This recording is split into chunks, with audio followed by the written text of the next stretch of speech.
नमस्कार, आप सबका स्वागत है तक्षशिला एकेडमी जोधपुर के यूट्यूब चैनल पर। और आज अपन बात करेंगे कुछ महत्वपूर्ण प्रश्नों के बारे में, उन प्रश्नों के बारे में जो आपकी आने वाली जो सभी भर्ती प्रतियोगी परीक्षाएं हैं जिसमें राजस्थान जीके की महत्वपूर्ण भूमिका है, उस भूमिका को आपके लिए बेहतरीन बनाने के लिए ये क्लास रखी गई है।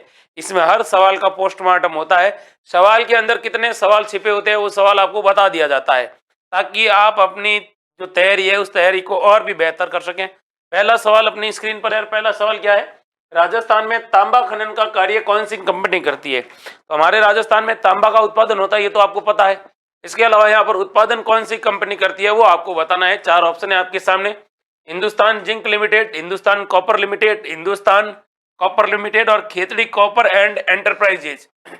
अब आपको बताना है राइट आंसर इसका क्या है। अच्छा सवाल है, तांबा खनन का कार्य करने वाली कंपनी कौन सी है? बेहतरीन सवाल है और बेहतरीन जवाब देना है, ठीक है भाई। तो इसका राइट आंसर आपसे पूछे तो आप क्या आंसर दोगे भाई? इसका राइट आंसर आपको देना है कि सर राजस्थान में तांबा का उत्पादन हो रहा है और तांबा उत्पादन करने का कार्य कर रही है हिंदुस्तान कॉपर लिमिटेड, एक कंपनी है वो कर रही है। अब देखिए तांबा से रिलेटेड अपनी प्रतियोगी परीक्षाओं में क्या क्या सवाल बन सकते हैं, तो आपको याद रखना है तांबा, ठीक है। तांबा को इंग्लिश में कहते हैं कॉपर। क्या कहते हैं? कॉपर कहते हैं, ये भी आपको पता है।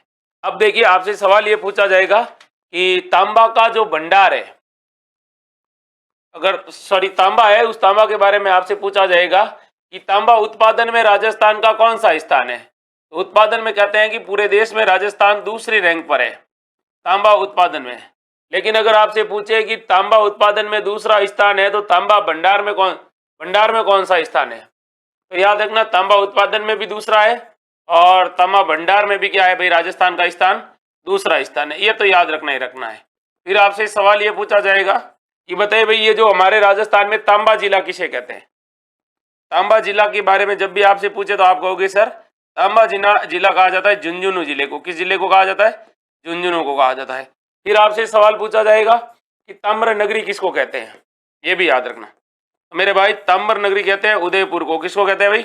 उदयपुर को कहा जाता है। फिर आपसे सवाल ये पूछा जाएगा ताम्रयुगीन सभ्यता की जननी किसे कहा जाता है? ताम्रयुगीन सभ्यता है, उसे ताम्रयुगीन सभ्यता की जननी किसे कहा जाता है? तो आप क्या कहोगे? आप कहोगे सर ये गणेश्वर को कहा जाता है। गणेश्वर कहाँ पर है? सीकर के अंदर है। ये भी आपको याद रखना है। फिर आपसे सवाल पूछा जाएगा हिंदुस्तान कॉपर लिमिटेड HCL कहाँ पर है? तो आप कहोगे सर ये खेतड़ी के अंदर है। और खेतड़ी कहाँ पर है? खेतड़ी झुंझुनू के अंदर है। ये भी आपको याद रखना है, क्योंकि सवालों के पास में अक्सर क्या मिल जाते हैं भाई? सवाल मिल जाते हैं और अक्सर इस तरह से आपको क्या करना है, ये याद रखना है। आगे बढ़ते हैं और अगले सवाल को देखते हैं। अगला सवाल अपनी स्क्रीन पर है, वो आपसे क्या पूछ रहा है? अगला सवाल जो ये कह रहा है, ये देखो, उड़िया पठार है। कौन सा? उड़िया। और उड़िया पठार कहाँ पर स्थित है ये आपको बताना है। ये उड़िया का पठार है। जब इंग्लिश में उड़िया को आर से दर्शाया जाता है, ठीक है, इसलिए उड़िया या उड़िया का पठार किस जिले में है ये अगर आपसे पूछे तो आप क्या कहोगे? सिरोही में, उदयपुर में, डूंगरपुर में और बांसवाड़ा में। बता दीजिए भाई कहाँ पर है। बेहतरीन सवाल है और बेहतरीन सवाल का बेहतरीन जवाब देना आपको बताइए। Priyanka Verma, Draupadi Chandel, Ajju Parmar, very good. कविता वर्मा, माँ का मगरमच्छ, लो, बॉस का स्वभाव, चुन्नीलाल घेमर, हनुमान लाल चौधरी। तो इसका राइट आंसर बताना है नितिका शर्मा, प्रवीण राणा। जब भी ऐसे सवाल पूछे किससे रिलेटेड, पर्वत या पठारों से रिलेटेड, तो आप कहोगे सर उड़िया का पठार है, वो कहाँ पर है? सिरोही के अंदर है। और ये उड़िया का पठार कहाँ पर है? राजस्थान का सबसे ऊंचा पठार है। राजस्थान का कैसा ऊंचा पठार है भाई? सबसे ऊंचा पठार पूछे कौन सा है, तो आप कहोगे सर उड़िया का पठार है। कहाँ पर है? सिरोही के अंदर है। इसकी हाइट कितनी है? तो यह 1320 मीटर ऊंचा है। कितना ऊंचा है भाई? 1320 मीटर। सिरोही के अंदर एक और पठार है, उसके बारे में भी आपको याद रखना है। कौन सा पठार है भाई सिरोही में? तो सिरोही में जब भी आपसे ऐसे पठारों के बारे में पूछे तो आप कहोगे सर आबू का पठार है। कौन सा पठार है? आबू का पठार है। और आबू का पठार कहाँ पर है? तो आबू का पठार भी अपने राजस्थान के अंदर सिरोही जिले में। और आबू का पठार है उसके समुद्र तल से ऊंचाई कितनी है?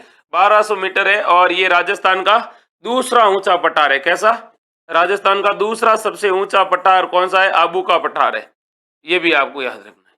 आगे बात करता हूं कुछ पठारों के बारे में जो आपको याद रखने हैं। कई बार ऐसे सवाल भी पूछ लिए जाते हैं तो आपको याद रखना है कुछ पठार है।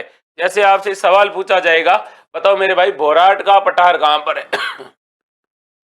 भोराट के पठार के बारे में पूछे तो आप कहोगे सर भोराट का पठार है, ये 920 मीटर ऊंचा है। कितना? 920 मीटर तो ये ऊंचा है। फिर आपसे सवाल पूछा जाएगा इसका विस्तार कहाँ कहाँ पर है? तो इसका जो विस्तार कुंभल से लेकर गोगुंदा तक है, यानी कुंभलगढ़ से गोगुंदा के बीच में स्थित है। इसकी जो हाइट है वो इतनी है। कुंभलगढ़ किस जिले में पड़ता है? राजसमंद में पड़ता है। और गोगुंदा कहाँ पड़ता है? उदयपुर। तो इन दोनों के बीच में जो पठार है उसका क्या नाम है भाई? भोराट का पठार। और इस पठार के बारे में ये भी कहा जाता है, सॉरी अगले पठार के बारे में मैं आपसे बात करूं तो अगला पठार आपसे पूछा जाएगा, ये पठार है भाई आपका मेसा का पठार। ये मेसा का पठार कहाँ पर है? तो याद रखना ये चित्तौड़गढ़ के अंदर है। कहाँ पर है? चित्तौड़गढ़ के अंदर है। और ये कितना ऊंचा है भाई? तो ये समुद्र तल से 620 मीटर ऊंचा है। कितना? 620 मीटर ऊंचा है। एक अपने पठार है जिसका नाम है भोराट का पठार। भोराट का पठार अगर आपसे पूछे तो आप कहोगे सर भोराट का पठार 3 जिलों में विस्तृत है। किस किस में? तो एक तो ये अपने दक्षिणी उदयपुर के अंदर, दक्षिणी उदयपुर के बाद में ये आगे जाएगा सिरोही के अंदर, सिरोही भी इसमें शामिल है और डूंगरपुर भी इसमें शामिल है। और इस पठार में सबसे ज्यादा कौन सी जनजाति रहती है? तो भील जनजाति रहती है। एक पठार है जिसका नाम है मानदेसरा का पठार। और मानदेसरा का पठार आपसे पूछे तो आप क्या कहोगे सर?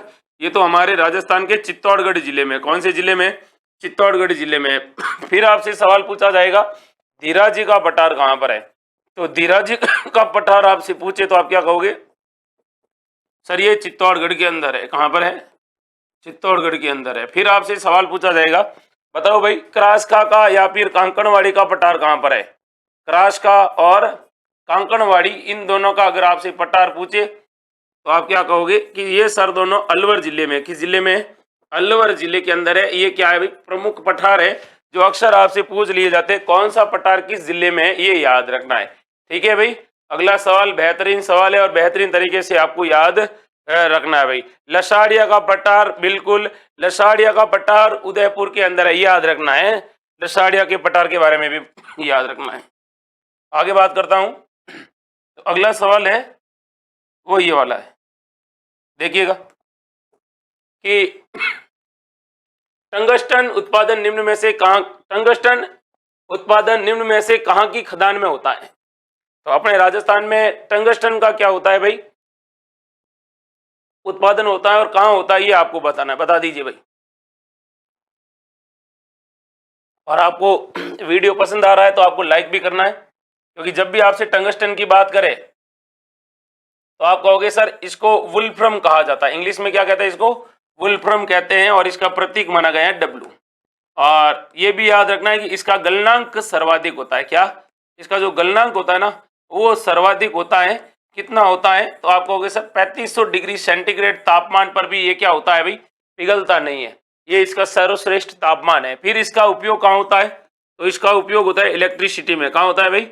इलेक्ट्रिसिटी में होता है, ये याद रखना। इलेक्ट्रिसिटी का मतलब क्या हुआ भाई? इलेक्ट्रिसिटी का मतलब हुआ कि विद्युत संयंत्र में इसका उपयोग होता है। अपने गाँव में क्या होता है? अपने शहरों में गाँव में पहले लट्टू आते थे, आजकल तो सबकी क्या है, ये बल्ब आ गए हैं। कौन से वाले? LED वाले। तो पहले बल्ब आता था नाइट्रोजन वाला जो 10 रुपए वाला होता था, वो बहुत गर्म होता था और उसके अंदर आपको पता है एक फिलामेंट बना होता था। उसके अंदर जो फिलामेंट बना होता था वो टंगस्टन का बना होता था। बल्ब बहुत ज्यादा गर्म होता था लेकिन वो उसके अंदर जो धातु हुआ करती थी वो पिघलती नहीं थी। वो कौन सी थी भाई? टंगस्टन थी। अब आपसे सवाल ये पूछा जाएगा टंगस्टन के बारे में कि राजस्थान में टंगस्टन का सर्वाधिक उत्पादन कहाँ होता है? तो सर्वाधिक उत्पादन होता था नागौर के अंदर। कहाँ होता था? नागौर के अंदर होता था। ठीक है। अब आगे बात करूं मैं, इसके अलावा राजस्थान में टंगस्टन की खोज और जगह पे भी की गई है। तो आपको याद रखना है कि टंगस्टन की खोज और कहां कहां पे की गई है। तो देखिए नागौर के अंदर एक जगह है जिसका नाम है डेगाना भाकरी। डेगाना भाकरी है। यहाँ पर एक रेवत पहाड़ी है। कौन सी पहाड़ी? डेगाना भाकरी। और डेगाना भाकरी के पास में रेवत पहाड़ी है, ये भी याद। आगे मैं बात करूं तो सिरोही के अंदर एक जगह है बालदा। कहाँ क्या है भाई? बालदा है। और आपको याद रखना है और कौन सा है भाई, आबू रोड। यहां पर भी किसकी खोज हुई है भाई, टंगस्टन की खोज हुई है। फिर आपसे पूछा जाएगा पाली, पाली जिले के अंदर ये सवाल पूछा गया था कि नाना कराब गांव किसके लिए प्रसिद्ध है। तो नाना कराब के अंदर क्या मिला है भाई, नाना कराब के अंदर भी आपको होगे सर ये मिला है हमें टंगस्टन। कौन सा टन मिला है भाई, टंगस्टन मिला है। आगे बढ़ते हैं और अगले सवाल को देखते हैं। अगला सवाल भी आपको अच्छा और बेहतरीन सवाल मिलने वाला है। और देखिए क्या कह रहा है सवाल आपसे, सवाल आपसे ये कह रहा है कि कर्क रेखा राजस्थान के किस भाग से गुजरती है। अच्छा सवाल है, बेहतरीन सवाल है, और आपको इसका क्या देना है, जवाब देना है। कौन सी रेखा, कर्क रेखा के बारे में बताना है, बता दीजिए भाई।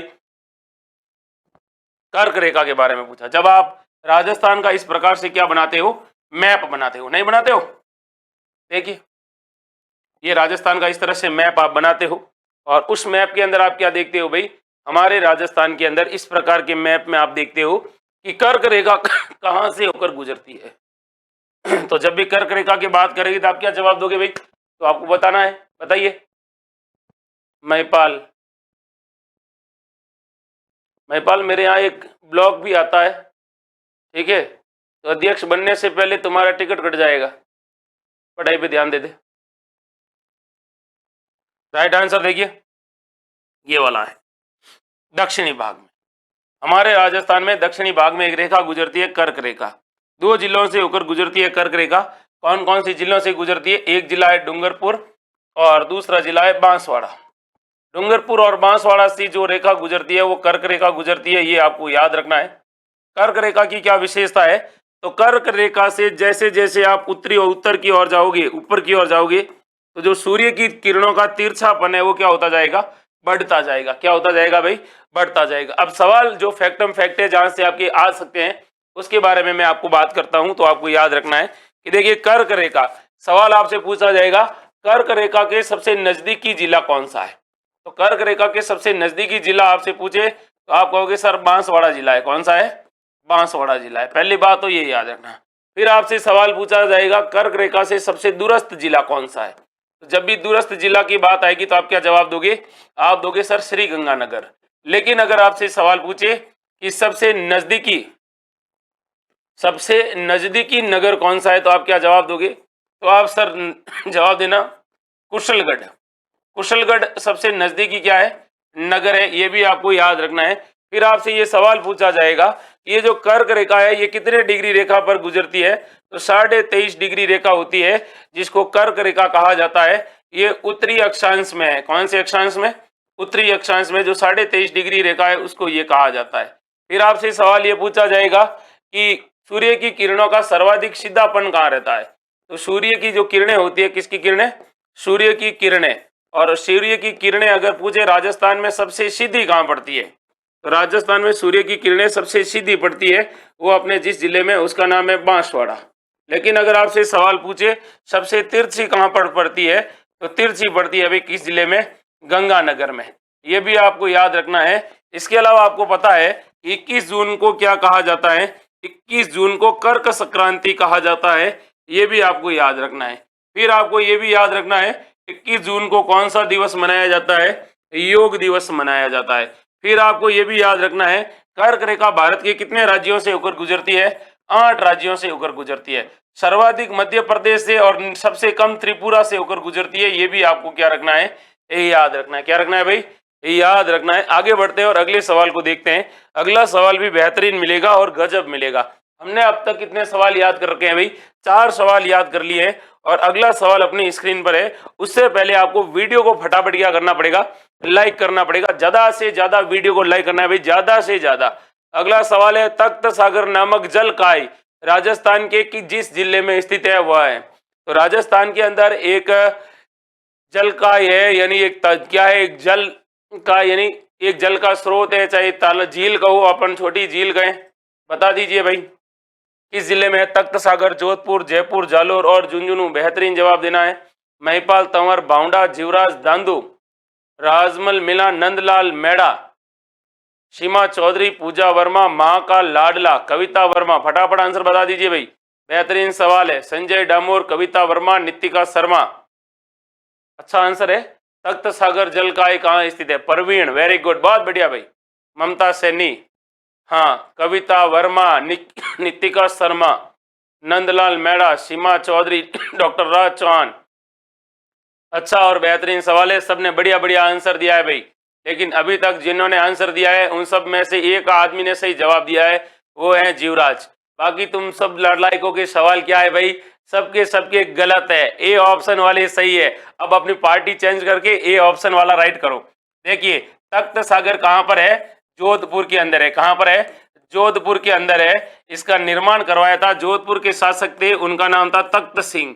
और तख्त सिंह ने क्या किया था, जो कायलाना है उस कायलाना पानी के क्या क्या, कायलाना झील का जो पानी है उस पानी को क्या करने के लिए, कायलाना झील का पानी, उस झील के पानी को स्टॉक करने के लिए, उसको क्या करने के लिए, जो कायलाना झील के अंदर जब पानी ज्यादा आ जाता है तो उस पानी को तख्त सागर में छोड़ दिया जाता है, ताकि जब पहले जो जरूरत पड़े उस पानी को यूज करें, हमारे पास स्टोर पानी रह सके। तो ये याद रखना, कायलाना झील से इसमें क्या होती थी, जलापूर्ति होती थी। वर्तमान में इन दोनों में, कायलाना झील के अंदर और तख्त सागर के अंदर जो पानी की आपूर्ति होती है वो होती है राजीव गांधी लिफ्ट कैनाल के द्वारा। तो आजकल राजीव गांधी लिफ्ट कैनाल के द्वारा इसके अंदर क्या हो रही है भाई, जल आपूर्ति होती है।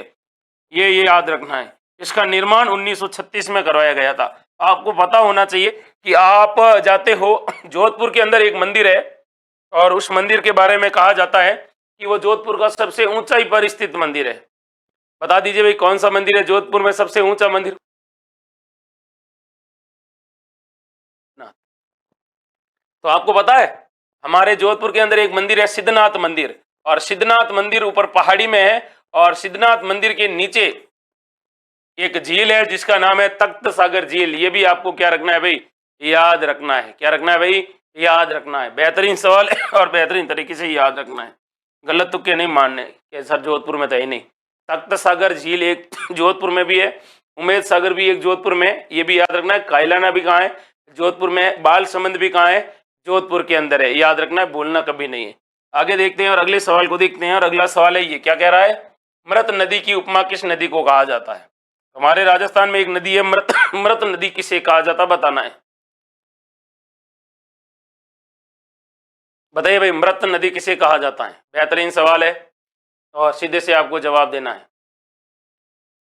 जीवराज धांधु, कविता वर्मा, दक्ष प्रजापति, महिपाल तंवर, राजमल मीणा, माँ का लाडला। बता दीजिए भाई, और वीडियो को ज्यादा से ज्यादा लाइक करना है। जब भी ऐसा सवाल पूछे राजस्थान में कौन सी नदी मृत नदी के बारे में पूछे, एक नदी है गग्गर। गग्गर नदी को मृत नदी कहते हैं। इसको सोतर भी कहते हैं। क्या कहते हैं भाई, इसको सोतर भी कहते हैं। इस नदी को नाली भी कहते हैं। क्या कहते हैं, नाली भी कहते हैं। अब आपसे सवाल ये पूछा जाएगा कि इसका उद्गम कहाँ से होता है, तो इसका उद्गम होता है भाई हिमाचल प्रदेश से। हिमाचल प्रदेश में कालका की पहाड़ियां हैं, उस कालका की पहाड़ियां जिनको शिवालिक पहाड़ी कहा जाता है, वहां से इसका उद्गम होता है, नहीं हिमाचल प्रदेश से। बाद में ये राजस्थान में आती है। इस नदी का जो पूछा जाए, राजस्थान में अपवास क्षेत्र कहाँ कहाँ पर है, तो ये राजस्थान के 2 जिलों में बहती है, हनुमानगढ़ और गंगानगर। हनुमानगढ़ से आएगी कहाँ पर, ये गंगानगर के अंदर जाएगी। ये आपको याद रखना है, यानी उत्तरी भारत, उत्तरी राजस्थान में बहने वाली नदी है।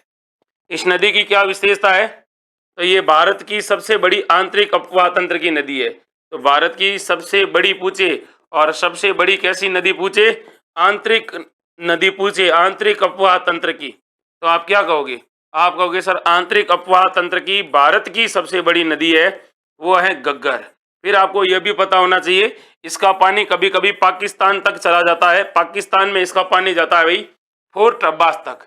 जब पाकिस्तान के अंदर इस पानी फोर्ट अब्बास तक जाता है तो आपको पता होना चाहिए कि इसे क्या कहा जाता है, वहां पर हकरा कहा जाता है।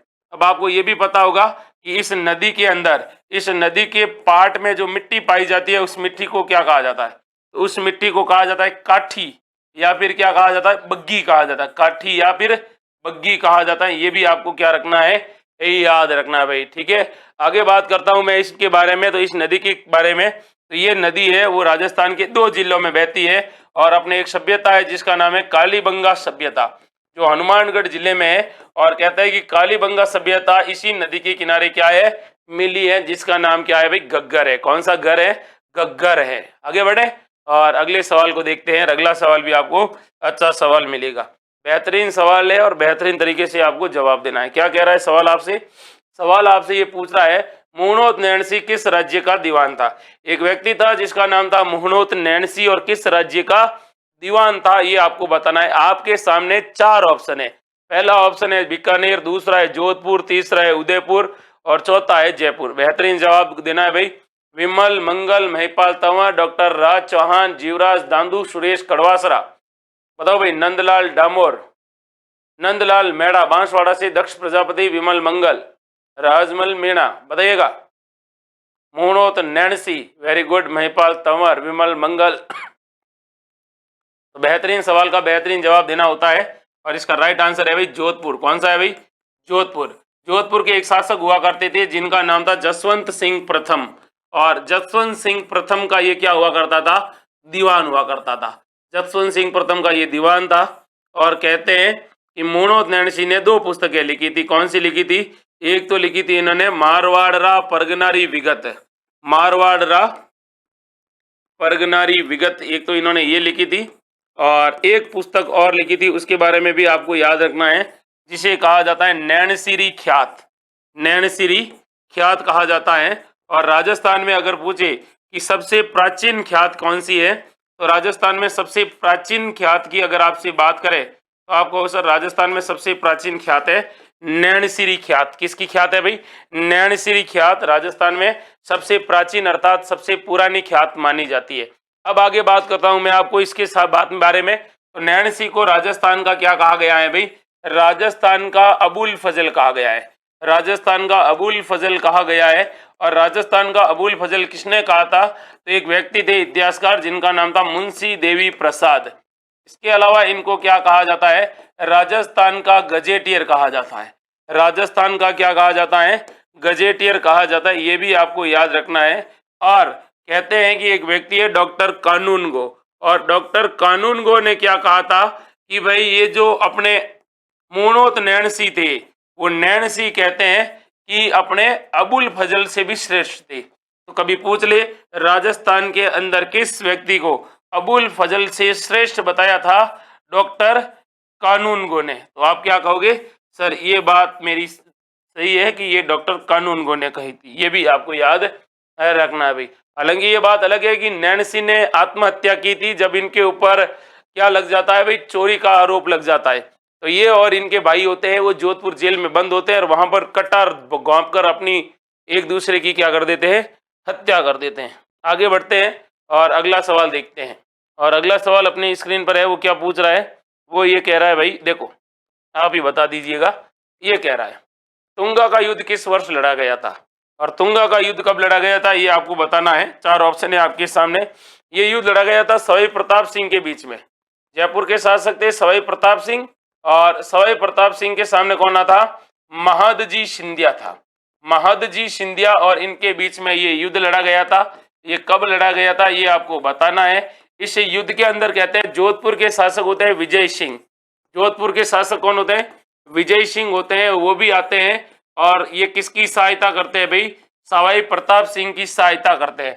इसके अलावा एक व्यक्ति का और नाम मिलता है जिसका क्या नाम था भाई? जो मुगल सेनापति था। किसका सेनापति था भाई?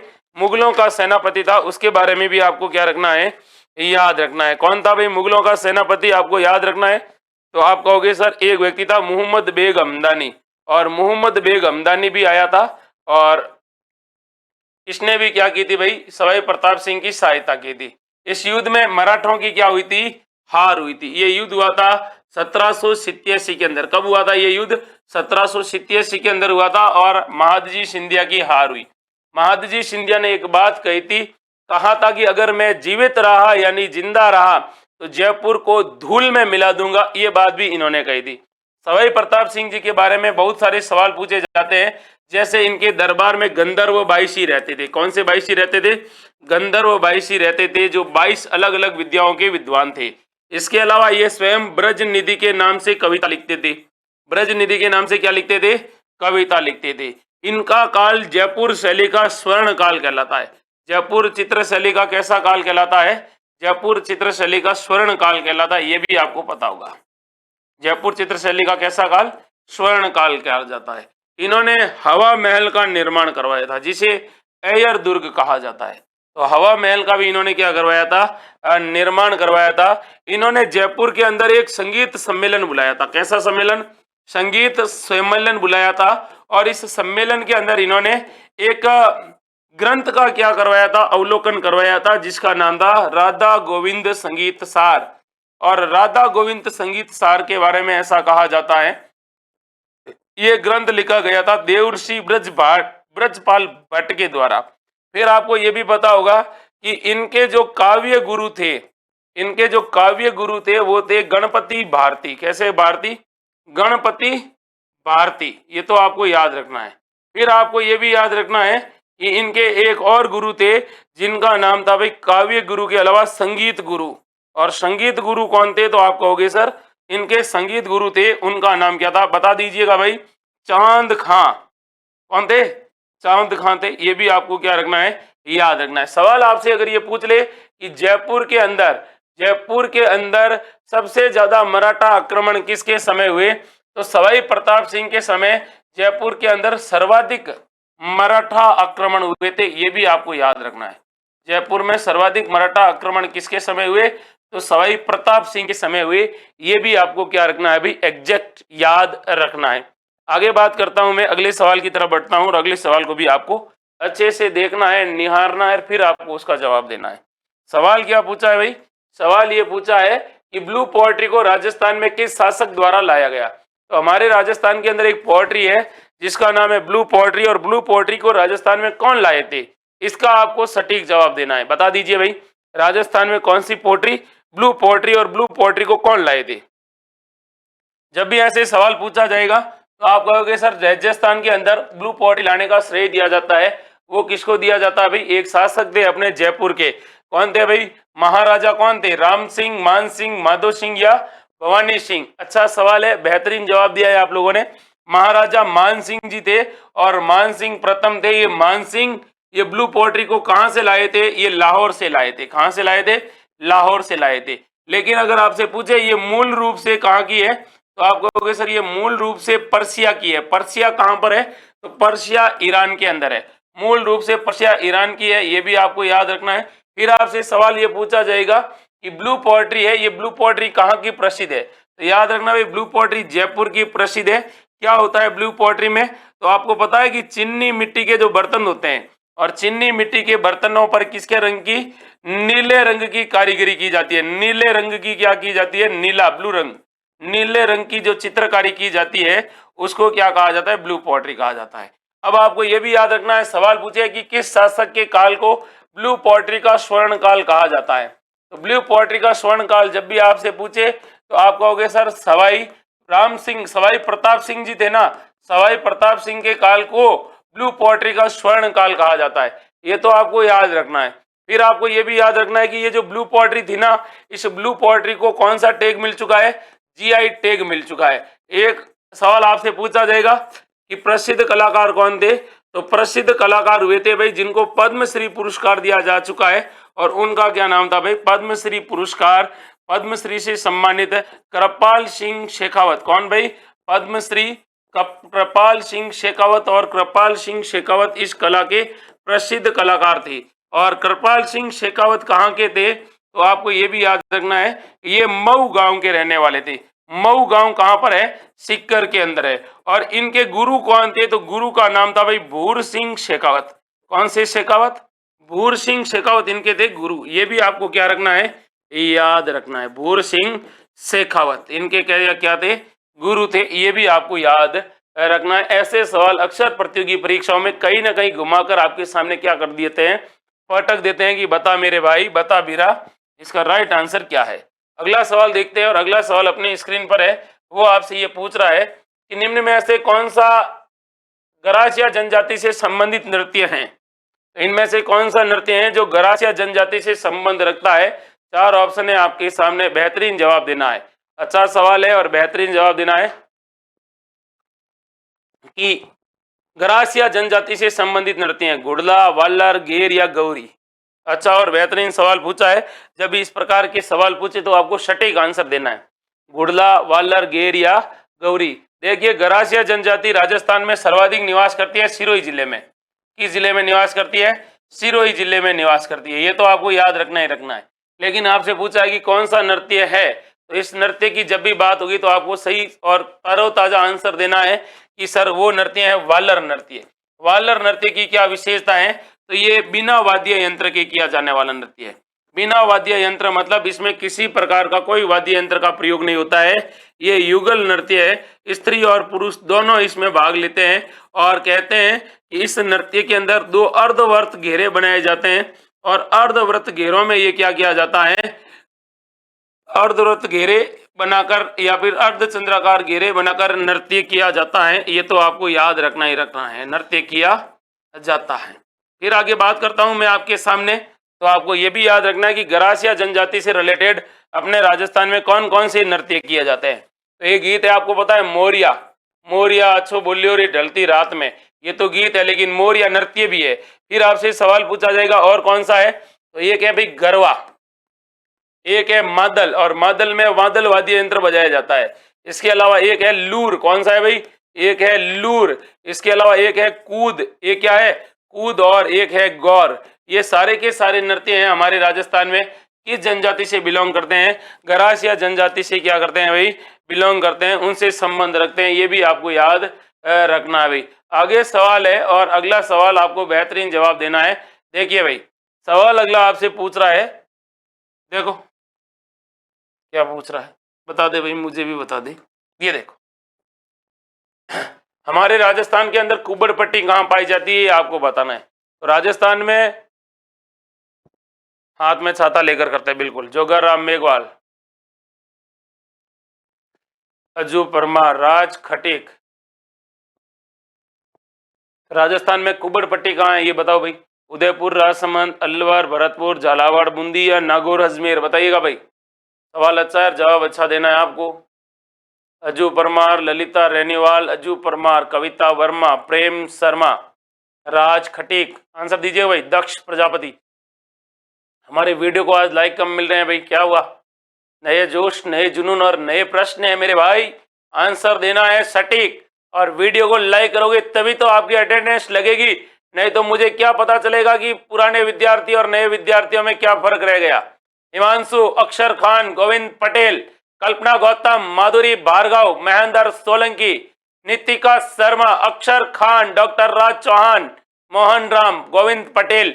बता दीजिए भाई। वेरी गुड, बेहतरीन सवाल का बेहतरीन जवाब देना है बेनीवाल जी। मुकेश डामोर, आंसर इसका क्या है? कुब्बड़ पट्टी। कुब्बड़ पट्टी क्या है? तो नागौर और अजमेर के बीच में। कौन से बीच में? हमारे राजस्थान के अंदर एक जिला पड़ता है इधर नागौर, और नागौर के बीच में पड़ता है अजमेर, और नागौर और अजमेर के बीच में ये जो जमीन है, इन जमीन के बीच में कहते हैं कि जो मिट्टी है, इस मिट्टी के अंदर फ्लोराइड की मात्रा ज्यादा पाई जाती है। किसकी मात्रा? फ्लोराइड की मात्रा ज्यादा पाई जाती है, और ये फ्लोराइड की मात्रा पानी में घुल जाती है। किसमें? पानी में ये फ्लोराइड घुल जाता है, और पानी में घुलने के बाद हम जब पानी पीते हैं तो हमारे शरीर में कौन आ जाता है भाई? फ्लोराइड आता है। तो कहते हैं कि जरूरत से ज्यादा कोई भी चीज हानिकारक होती है। जरूरत से ज्यादा फ्लोराइड अगर शरीर में जाता है तो हमारे सामने एक प्रकार का एक रोग हो जाता है, और उस रोग को कहते हैं धनुष टंकार। कौन सा रोग कहते हैं? धनुष टंकार कहते हैं। ये तो आपको याद रखना ही रखना है। इसके अलावा इसमें क्या होता है, तो हमारे जो धनुष टंकार इसलिए क्योंकि हमारे जो ये पैर होते हैं ना, इस पैर की साइज होती है, जैसे पैर ऐसे है तो ये पैर हो जाते हैं ऐसे मुड़ जाते हैं, इसलिए धनुष जैसी इसकी आकृति बन जाती है, इसलिए धनुष टंकार कहा जाता है। ये तो आपको याद रखना ही रखना है। फिर देखिए किसकी अधिकता से, फ्लोराइड की अधिकता से होता है। ये भी आपको क्या रखना है? याद रखना है भाई। जिसको फ्लोरोसिस रोग कहते हैं। कौन सा रोग कहते हैं? फ्लोरोसिस रोग कहते हैं। ये भी आपको क्या रखना है? याद रखना है। फ्लोराइड की अधिकता से होने वाला रोग। इसमें हमारा जो व्यक्ति होता है, उस व्यक्ति की क्या विशेषता होती है? फ्लोराइड की अधिकता से होने वाले रोग को, इसको दंत क्षय रोग भी कहते हैं। कौन सा रोग कहते हैं? दंत क्षय रोग कहते हैं। कहते हैं इसमें दांत होते हैं, वो क्या होते हैं? टूटने शुरू हो जाते हैं, और दांत हो जाते हैं पीले। कैसे हो जाते हैं?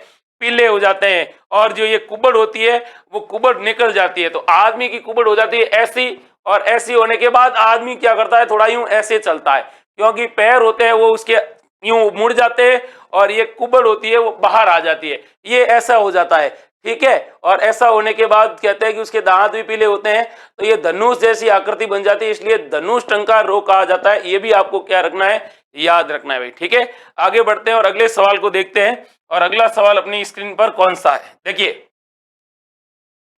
अगला सवाल है ये वाला।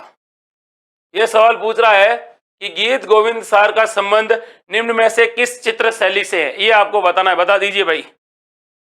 अच्छा सवाल है, बेहतरीन सवाल है, और वीडियो को ज्यादा से ज्यादा लाइक भी करने हैं भाई। सवाल पूछा है गीत गोविंद सार का संबंध निम्न में से किस चित्र शैली से है, बताइएगा। बेहतरीन सवाल, बेहतरीन जवाब देना है, और ज्यादा से ज्यादा वीडियो को लाइक करना। अभी अर्धशतक अपना बना नहीं है, बता दीजिए भाई।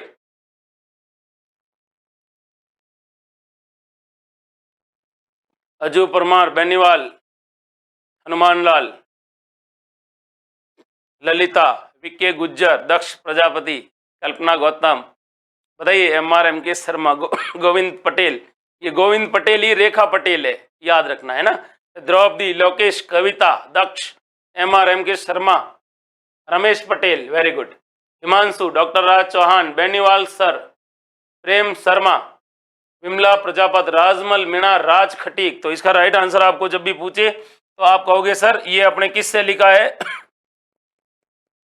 ढूंढाड़ से लिखा। ढूंढाड़ में कौन सी शैली, जयपुर से लिखा। जयपुर के एक शासक थे जिनका नाम था सवाई प्रताप सिंह। सवाई प्रताप सिंह ने कहते हैं कि जयपुर के अंदर एक संगीत सम्मेलन बुलाया था। कौन सा सम्मेलन बुलाया था, संगीत सम्मेलन बुलाया था। और इस संगीत सम्मेलन के दौरान कहते हैं कि यहाँ पर इन्होंने क्या किया था, एक ग्रंथ लिखवाया था, और उस ग्रंथ का क्या नाम था, राधा गोविंद संगीत सार। क्या नाम था, पूरा नाम, राधा गोविंद संगीत सार। और ये जो राधा गोविंद संगीत सार है, किसकी देख रेख में लिखा गया, तो आप कहोगे सर ये लिखा गया था, एक व्यक्ति थे जिनका नाम था देवर्षि ब्रजपाल भट्ट। देवर्षि ब्रजपाल भट्ट के नेतृत्व में ये क्या किया गया था, लिखा गया था। ये भी आपको क्या रखना है, याद रखना है। ऐसे सवाल भी अक्सर प्रतियोगी परीक्षाओं में क्या कर लिए जाते हैं, पूछ लिए जाते हैं भाई। क्या कर लिए जाते हैं, पूछ लिए जाते हैं। आगे बात करते हैं, अगले सवाल की तरफ बढ़ते हैं। और अगला सवाल अपनी स्क्रीन पर है, वो आपको कह रहा है और चीख चीख के कह रहा है, अरे यार एक तो सवाल सब एक साथ सही बता दो। बताओ अमर शाही किसका नाम है, हमारे राजस्थान के अंदर है अमर शाही, और अमर शाही किसका नाम है ये आपको बताना है, बता दीजिए। अमर शाही किसका नाम है, और वीडियो को ज्यादा से ज्यादा लाइक करना है।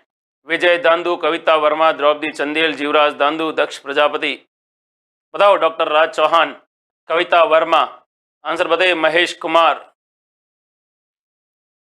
द्रौपदी चंदेल। ऐसा जब भी सवाल आपसे पूछे तो आप क्या कहोगे, सर ये तो इसका प्रकार है भाई, पगड़ी का प्रकार है। कैसा, पगड़ी का प्रकार, पगड़ी होती है ना, उस पगड़ी का ये क्या है, प्रकार है। ये तो आपको बताना है पगड़ी का क्या है, ये प्रकार है अमर शाही पगड़ी। लेकिन आपसे सवाल पूछा जाएगा अमर शाही पगड़ी का प्रचलन किस रियासत में था, तो देखिए महाराणा प्रताप के एक पुत्र थे जिनका नाम था अमर सिंह, और अमर सिंह के द्वारा प्रचलित की गई थी ये, किसके द्वारा, महाराणा अमर सिंह। और महाराणा अमर सिंह द्वारा जो प्रचलित पगड़ी थी, इस प्रचलित पगड़ी का नाम इन्होंने क्या रखा था, अमर शाही रखा था। तो ये किस रियासत की हुई, तो आप कहोगे सर ये मेवाड़ रियासत की थी। क्या थी, मेवाड़ रियासत की। आपको पता है पगड़ी को प्रतिष्ठा का क्या माना जाता है, प्रतीक माना जाता है। तो आपको ये भी याद रखना है, ये जो पगड़ियां होती है ना, इस पगड़ियों को प्रतिष्ठा का और मान सम्मान का प्रतीक माना जाता है। प्रतिष्ठा का प्रतीक माना जाता है कि ये जो पगड़ी होती है ये आन बान और शान होती है, याद रखना। कहते हैं हमारे राजस्थान में लोग पगड़ी को झुकाते नहीं है, पगड़ी पहन के सिर झुकाते नहीं है, सिर कटा देते हैं लेकिन सिर झुकाते नहीं है। तो ये याद रखना पगड़ी के बारे में। अब आपसे सवाल पूछा जाएगा कुछ ऐसे, और आपसे अगर पूछ ले कि बताइए भाई उमराव पगड़ी का प्रचलन कहाँ था, कैसी पगड़ी, उमराव पगड़ी का प्रचलन कहाँ था, तो आप कहोगे सर उमराव पगड़ी का प्रचलन था उदयपुर में। कहाँ पर था, उदयपुर के अंदर। फिर आपसे सवाल आपसे पूछा जाएगा कि शाही सापा कहाँ का प्रसिद्ध था, तो शाही सापा की बात करें तो आप कहोगे सर शाही सापा जयपुर का था। फिर आपसे सवाल पूछा जाएगा कि बताओ छज्जादार, कौन सी, छज्जादार पगड़ी कहाँ की प्रसिद्ध थी? तो छज्जादार पगड़ी थी जोधपुर की। कहाँ की थी? जोधपुर की, यानी मारवाड़ रियासत की हुआ करती थी। कौन सी रियासत की? मारवाड़ रियासत की हुआ करती थी। लेकिन अगर आपसे पूछे कि चपटी पाग कहाँ की प्रसिद्ध थी, तो चपटी पाग या चपटी पगड़ी पूछे तो आप कहोगे सर ये तो मेवाड़ की प्रचलित थी। कहाँ की? मेवाड़ की प्रचलित थी। ये तो आपको याद रखना है। इसके अलावा पगड़ी के कई सारे अन्य नाम मिलते हैं। तो पगड़ी को क्या कहते हैं भाई? धुमालो कहते हैं। क्या कहते हैं इसको? धुमालो कहते हैं। इसको फालिया कहा जाता है। क्या कहा जाता है? फालिया कहा जाता है पगड़ी को। पगड़ी को कहा जाता है अमलो। क्या कहा जाता है भाई? अमलो कहा जाता है। इसके अलावा इसको कहते हैं बागा। क्या कहते हैं? बागा। और इसे कहते हैं सैला। क्या कहते हैं भाई? शैला कहते हैं। इसके अलावा इसको कहते हैं फेंटा। क्या कहते हैं भाई? फेंटा कहते हैं। और इसे कहते हैं पोतिया। क्या कहते हैं भाई? पोतिया भी कहते हैं। ये भी आपको क्या रखना है? यही याद रखना है। हमारे राजस्थान में कुछ पगड़ियां जिनका नाम अक्सर पूछा जाता है। एक थी चुंडावत शाही जो सलूमर की प्रसिद्ध थी। एक पगड़ी थी जसवंत शाही जो कहाँ की प्रसिद्ध थी भाई? जसवंत शाही पगड़ी जोधपुर की थी। फिर आपसे पूछा जाएगा हमीर शाही पगड़ी कहाँ की थी? हमीर शाही रणथंभौर की थी। उसके अलावा एक थी अरसी शाही। कैसी शाही? अरसी शाही पगड़ी थी। इसके अलावा और पगड़ी कौन थी? तो एक पगड़ी थी उदय शाही। कौन सी शाही? उदय शाही थी। ये भी आपको याद रखना। पगड़ियों के क्या है? ये प्रकार है। लेकिन आपसे सवाल पूछे कि किस मुगल सम्राट को पगड़ियों का संरक्षक कहा जाता है, तो जब भी बात आएगी और पूछा जाएगा ये पगड़ियां हैं, इन पगड़ियों का संरक्षक किसे कहा जाता है, तो पगड़ियों का संरक्षक और पगड़ियों को वास्तविक मान देने वाला था अकबर। और अकबर को पगड़ियों का क्या कहा जाता है भाई? संरक्षक कहा जाता है। ये भी आपको क्या रखना है? याद रखना है। किन से रिलेटेड? तो आप कहोगे सर पगड़ियों से रिलेटेड बातें हैं। ठीक है, आगे बढ़ते हैं और अगले सवाल को देखते हैं। और अगला सवाल भी आपको बेहतरीन सवाल मिलेगा। और अगला सवाल है ये वाला। क्या पूछ रहा है आपसे? सवाल ये पूछ रहा है मालपुरा करौली का मैदान किस नदी बेसिन का भाग है? तो हमारे राजस्थान के अंदर है भाई। देखो मालपुरा और करौली का जो मैदानी भाग है वो कौन सी नदी द्वारा निर्मित बेसिन है, ये आपको बताना है। बता दीजिए, बेहतरीन सवाल है। चंबल का बेसिन, लूनी का बेसिन, बनास का बेसिन या यमुना का बेसिन? अच्छा और गजब का सवाल है और बेहतरीन सवाल है। अभी हमने 50 रन तक प्ले जो गेम है वो खेल दिया है। आगे आपका काम है रनों को आगे से आगे पहुंचाने का। तो ज्यादा से ज्यादा वीडियो को क्या करना है? लाइक करना है। मैं एक बात आपको ये भी दे दूं कि अब आपको किसी भी मेन जहां पर आपको करंट या फिर करंट टॉपिक या कोई करंट इश्यू है, तो अब आपको घबराने की जरूरत नहीं है, क्योंकि तक्षशिला एकेडमी जोधपुर के यूट्यूब चैनल पर आपको ऐसे ऐसे क्या मिल जाएंगे, 2-2 मिनट के, 1-1 मिनट के अच्छे अच्छे वीडियो मिल जाएंगे। एक बार देखना है, उन सवालों के आसपास कितने सवाल मिले हैं वो आपको बता दिया जाता है। तो ऐसे वीडियो भी हमने डालने शुरू कर दिए हैं। अगर आज आपने देखा है तो बड़ा अच्छा लगा होगा आपको, और जिन्होंने नहीं देखा है वो इस क्लास के बाद आराम से देखना। सारा कंसेप्ट क्लियर होगा। यहाँ आप पढ़ रहे हो मतलब आपकी नौकरी लगनी चाहिए, बस हमारा उद्देश्य ये है। बता दीजिए भाई, अब सवाल आपसे पूछा गया है कि मालपुरा करौली का मैदान कहाँ पर स्थित है? बताइए। 4 ऑप्शन है आपके सामने, बेहतरीन जवाब देना है। Very good.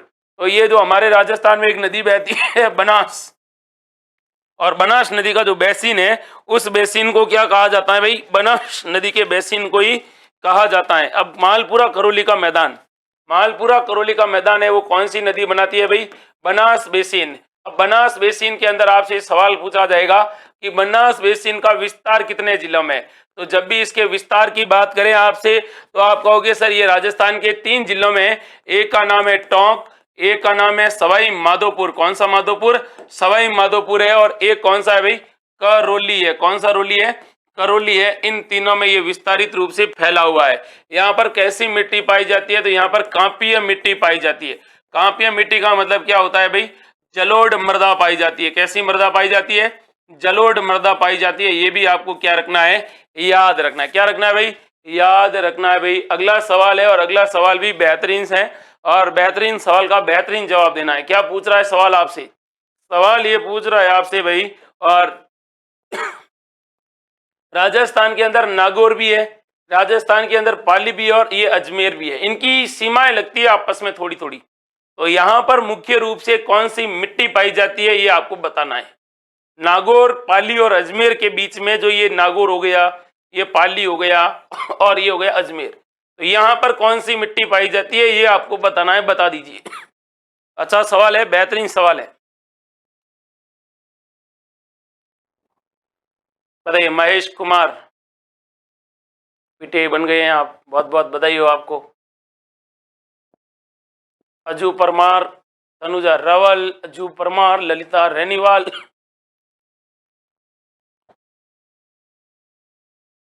Meena Kumari, very good. Sanjeev Kumar, शिप्पी।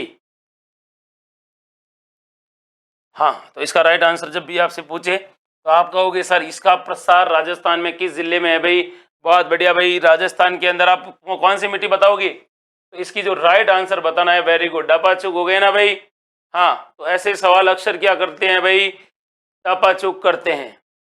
अब देखिएगा, लाल, सिरोजम, भूरी या रेतीली। अच्छा सवाल पूछा था आपसे, कौन सी मिट्टी है नागौर, पाली और अजमेर में, बता दीजिए भाई। अच्छा सवाल, बेहतरीन सवाल, वेरी गुड। यहाँ पर जो मिट्टी पाई जाती है उसके बारे में आप कहोगे सर, यहाँ पर मिट्टी पाई जाती है वो पाई जाती है सिरोजम। कौन सी मिट्टी पाई जाती है, सिरोजम मिट्टी पाई जाती है। आगे बढ़ते हैं और अगले सवाल को देखते हैं। अगला सवाल है, क्या कह रहा है आपसे, राजस्थान में 100 टापुओं का क्षेत्र किसे कहते हैं। तो 100 टापुओं का क्षेत्र किसे कहते हैं, डूंगरपुर, जालौर, उदयपुर या फिर बांसवाड़ा, बता दीजिए भाई। महेंद्र पाटीदार आप कह रहे हो वन रक्षक की मैराथन क्लास लग जाएगी, वन रक्षक की मैराथन क्लास भी लग जाएगी, निश्चित रहिए। आप लगातार पढ़ते रहिए और क्या पता इसी क्लास में आप वन रक्षक बन जाओ। जवाब दीजिए भाई, सटीक आंसर देना है। चौधरी साहब ने अच्छा आंसर दिया है, पवन मेड़ा। राधे राधे, भिकाराम जी पटेल लेट आए लेकिन आ गए। मोहसिन खान, प्रेम शर्मा, अजू परमार, कविता, विके गेमर, संतोष सैनी, द्रौपदी चंदेल, विमला प्रजापत, विशाल वैष्णव, राज खटेक, मोहसिन खान, जीवराज दांदू। बहुत बढ़िया भाई। जब भी ऐसा सवाल पूछे तो आप कहोगे सर ये आंसर है बांसवाड़ा।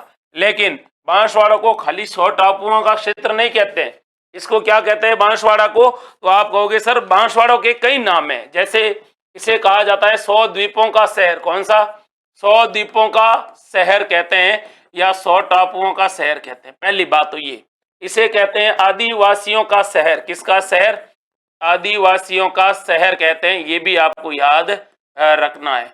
फिर और क्या कहते हैं इसके, इसे कहते हैं मानसून का प्रवेश द्वार।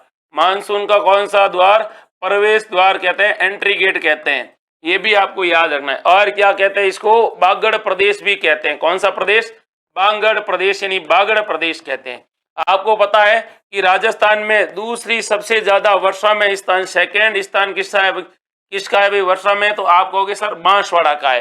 फिर आपसे सवाल पूछा जाएगा, राजस्थान का सबसे लंबा बांध, राजस्थान का सबसे लंबा बांध कौन सा है भाई, आप कहोगे सर राजस्थान का सबसे लंबा बांध है वो कौन सा है, बताइएगा भाई। ऐसा सवाल पूछा जाएगा तो आप कहोगे सर माही बजाज सागर।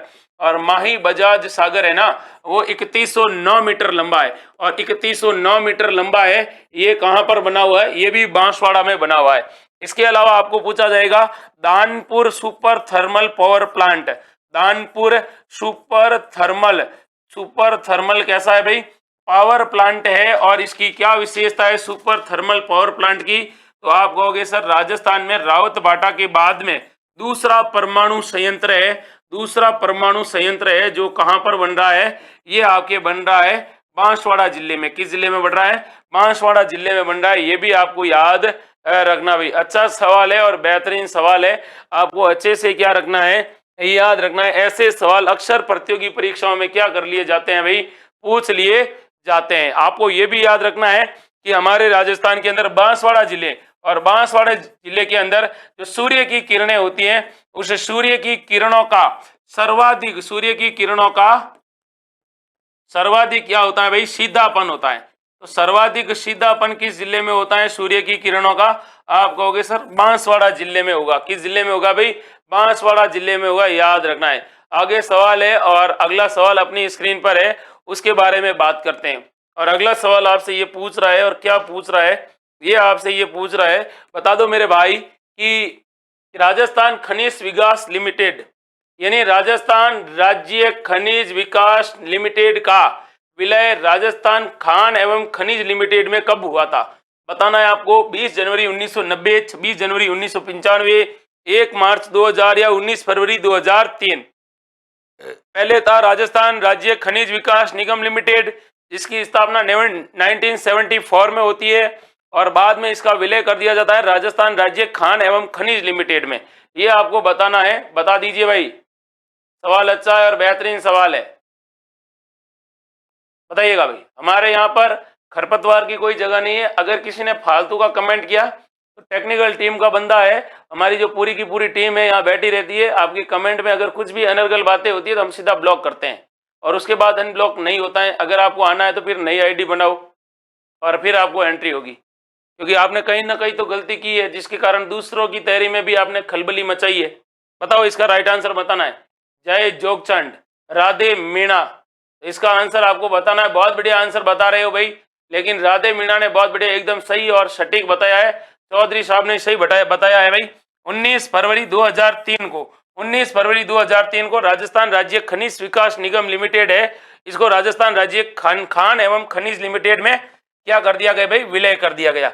आपको पता है जब भी आपसे सवाल पूछा जाएगा और क्या पूछा जाएगा, खनिजों के बारे में पूछा जाएगा। राजस्थान के अंदर ये जो खनिज है जिसका RSMML मुख्यालय है, Rajasthan state mines and minerals जिसका पूरा नाम है, इसका मुख्यालय आपसे पूछे तो आप क्या कहोगे, सर इसका मुख्यालय है उदयपुर जिले में। कहां पर है, उदयपुर जिले में। फिर आपसे अगला सवाल ये पूछा जाएगा कि बताए भाई राजस्थान को खनिजों का क्या कहा जाता है। राजस्थान को खनिजों का अजैब घर कहा जाता है। खनिजों का क्या कहा जाता है, अजैब घर कहा जाता है। ये भी आपको याद रखना है। फिर आपको ये भी याद रखना है खनिजों से रिलेटेड कि राजस्थान के अंदर जो खनिज है, इन खनिजों में कहते हैं 81 प्रकार के क्या पाए जाते हैं भाई, खनिज पाए जाते हैं। और 81 प्रकार के तो खनिज पाए जाते हैं, लेकिन राजस्थान में 57 प्रकार के खनिज है। इन खनिजों का क्या होता है भाई, इतना उत्खनन होता है, यानी उत्खनन होता है, प्रोडक्शन होता है, उत्पादन होता है। फिर आपसे सवाल ये पूछा जाएगा खनिजों के बारे में कि इसका विलय कब हुआ।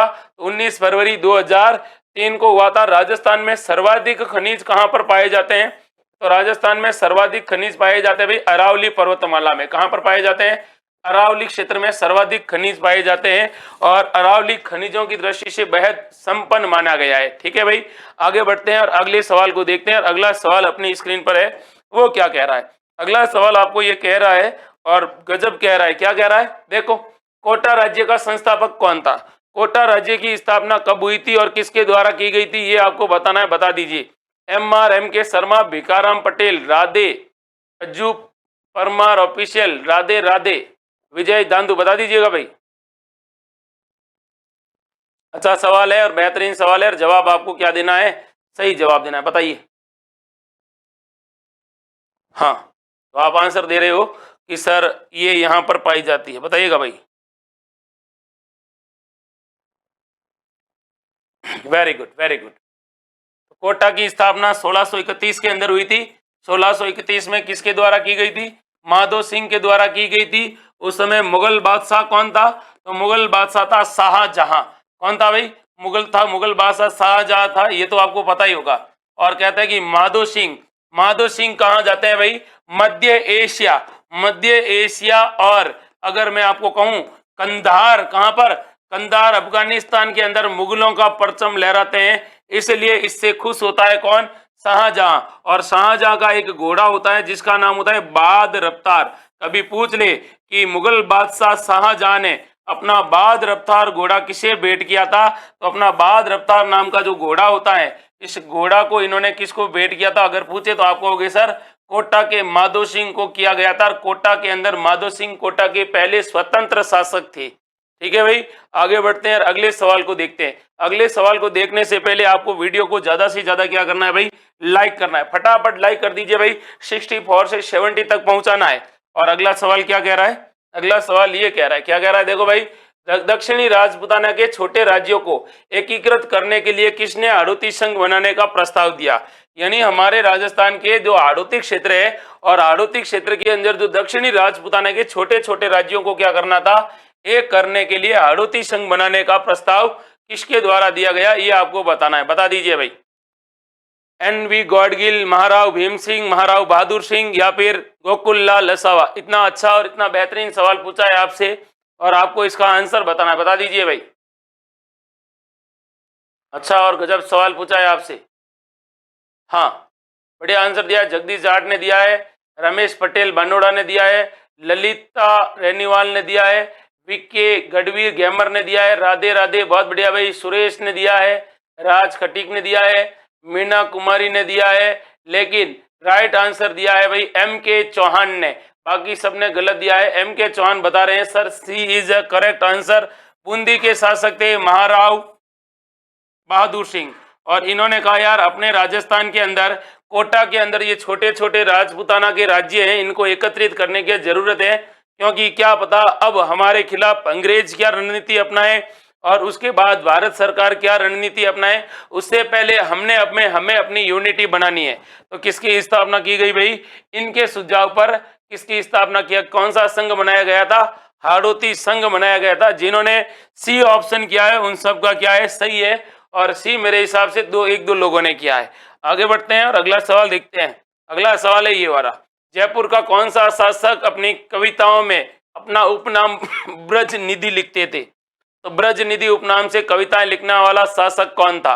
अच्छा सवाल है, बता दीजिए भाई। तनुजा रावल, लोकेश, पूजा मैम का लाडला, डॉक्टर राज चौहान, दक्ष प्रजापति, तनुजा रावल, जीवराज दांदू, बता दीजिए भाई। चौधरी। सुझाव सबसे पहले बूंदी के महाराव बहादुर सिंह ने दिया, सुरेश कड़वासरा, राज खटीक, प्रेम शर्मा, ललिता रेनीवाल, मोहसिन खान, जगदीश जाट। तो इसका राइट आंसर जब भी आपसे पूछे तो आप क्या कहोगे सर? इसका राइट आंसर ये है सवाई प्रताप सिंह। सवाई प्रताप सिंह के बारे में ये कहा जाता है ये अच्छे लेखक थे, और ये ब्रज निधि के नाम से क्या लिखते थे? कविता लिखते थे। और ब्रज निधि के नाम से कविता इसलिए लिखते थे क्योंकि ये भगवान कृष्ण के क्या थे? बहुत बड़े भक्त थे। तो भगवान कृष्ण के भक्त होने के कारण ये अपनी कविताओं में अपना नाम प्रताप सिंह की जगह क्या लिखते थे? ब्रज निधि लिखते थे, है ना। अब आगे बात करूं तो मैंने अभी आपको बताया था सवाई प्रताप सिंह ने तुंगा का युद्ध लड़ा था, इन्होंने पाटन का युद्ध लड़ा था, इन्होंने हवा महल का निर्माण करवाया था, इनके काल को जयपुर चित्रशैली का स्वर्ण काल कहा जाता है। इनके बारे में ये भी कहा जाता है कि सवाई प्रताप सिंह के समय गंधर्व 22 अलग अलग विद्वान रहते थे, ये भी आपको याद रखना है। अगला सवाल देखिए, और अगला सवाल है ये क्या पूछ रहा है सवाल कि जयपुर में वर्धमान विद्यालय की स्थापना किसके द्वारा की गई थी? बेहतरीन सवाल पूछा है कि राजस्थान के अंदर एक जिला है जयपुर, और जयपुर जिले में किसकी स्थापना की गई थी? वर्धमान विद्यालय की स्थापना की गई थी। और वर्धमान विद्यालय की स्थापना किसने की? ये आपको सटीक आंसर देना है। बता दीजिए भाई। राजस्थान के प्रमुख व्यक्तित्व पढ़ते हैं और प्रमुख व्यक्तित्व में उनका नाम आ ही जाता है। बता दीजिए भाई। अच्छा सवाल, बेहतरीन सवाल है, बताइए। Very good, very good, very good. हाँ, तो इसका राइट आंसर है आपके अर्जुन लाल शेट्टी। इस बंदे ने एक बात कही थी कि अर्जुन अगर नौकरी करेगा तो अंग्रेजों को देश से बाहर कौन निकालेगा? तो अर्जुन लाल शेट्टी को राजस्थान में राजस्थान में क्या कहा जाता है? राजस्थान में राजनीतिक चेतना का अग्रदूत कहा जाता है। राजस्थान में राजनीतिक चेतना का क्या कहा जाता है? अग्रदूत कहा जाता है। फिर आपको यह भी पता होना चाहिए कि हमारे राजस्थान के अंदर अर्जुन लाल शेट्टी को और क्या कहा जाता है। तो हमारे राजस्थान में अर्जुन लाल शेट्टी को कहा जाता है राजस्थान का दधीची। राजस्थान का क्या कहा जाता है? दधीची कहा जाता है। ये भी आपको क्या रखना है? यही याद रखना है। ये कहाँ के रहने वाले थे? तो ये जयपुर के रहने वाले थे, और इनका जन्म हुआ था वो जैन परिवार में हुआ था, अर्थात इनका परिवार एक व्यापारिक परिवार में हुआ था, बढ़िया फैमिली में हुआ था। अब आपसे सवाल पूछा जाएगा कि इन्होंने क्या क्या किया था, तो आप कहोगे इन्होंने जैन प्रचारक समिति की स्थापना की थी। और जैन प्रचारक समिति की स्थापना कब कब हुई? ये अगर परीक्षा में पूछे तो आप कहोगे सर इसकी स्थापना इन्होंने ही की थी। और कब की थी? 1905 के अंदर की थी। फिर आपसे सवाल पूछा जाएगा कि इन्होंने वर्धमान विद्यालय की स्थापना कब की थी? तो वर्धमान विद्यालय की स्थापना की थी 1907 में। कब की थी? 1907 में। फिर आपसे पूछा जाएगा कि इन्हें कौन कौन सी पुस्तकें लिखी थी? एक थी मदन पराजय, और क्या लिखी थी इन्होंने? स्त्री मुक्ति, और कौन सी लिखी थी भाई? पार्श्व यज्ञ। पार्श्व यज्ञ लिखा था। और इन्होंने क्या लिखी थी, और लिखी थी इन्होंने शूद्र मुक्ति। कौन सी मुक्ति? शूद्र मुक्ति लिखी थी। ये भी याद रखना है। इन्होंने अपना अंतिम समय कहाँ बिताया था? तो इन्होंने अंतिम समय बिताया था भाई अजमेर के अंदर। कहाँ बिताया था? अजमेर के अंदर बिताया था। और कहते हैं कि अजमेर में ये मुस्लिम बच्चों को पढ़ाते थे, और उनको पढ़ाते पढ़ाते ही कहते हैं कि वहाँ अपना जीवन त्यागते हैं। और इनका जो अंतिम संस्कार हुआ था वो इस्लामिक रीति रिवाजों के अनुसार हुआ था। ये भी आपको क्या रखना है, यही याद रखना है। आगे बढ़ते हैं, अगले सवाल को देखते हैं। अगला सवाल अपनी स्क्रीन पर है, वो आपको क्या कह रहा है। अगला सवाल आपको ये कह रहा है, बता दीजिए भाई कि कौन सा प्रसिद्ध गीत एवं युवती के सौंदर्य का वर्णन करता है। एक प्रसिद्ध गीत है, वाह भाई वाह, जो युवती के सौंदर्य का वर्णन करता है। कौन सा गीत है बताओ? अच्छा सवाल है, बेहतरीन सवाल है, गजब सवाल है। देखो, स्त्री की सुंदरता का वर्णन करने वाला गीत आपको बताना है। 4 ऑप्शन है, कुर्जा, मुमल, सपना या गोरबंद। बता दीजिएगा भाई। पूजा मैम का लाडला राधे राधे, बता दीजिए भाई। राहुल राजस्थानी, अक्षर खान, ममता शर्मा, ललिता रेनीवाल, जगदीश जाट। बहुत बढ़िया है भाई, आपको आंसर मतलब आ रहा है। तो हमारे राजस्थान के अंदर, पश्चिमी राजस्थान में, कौन से राजस्थान में?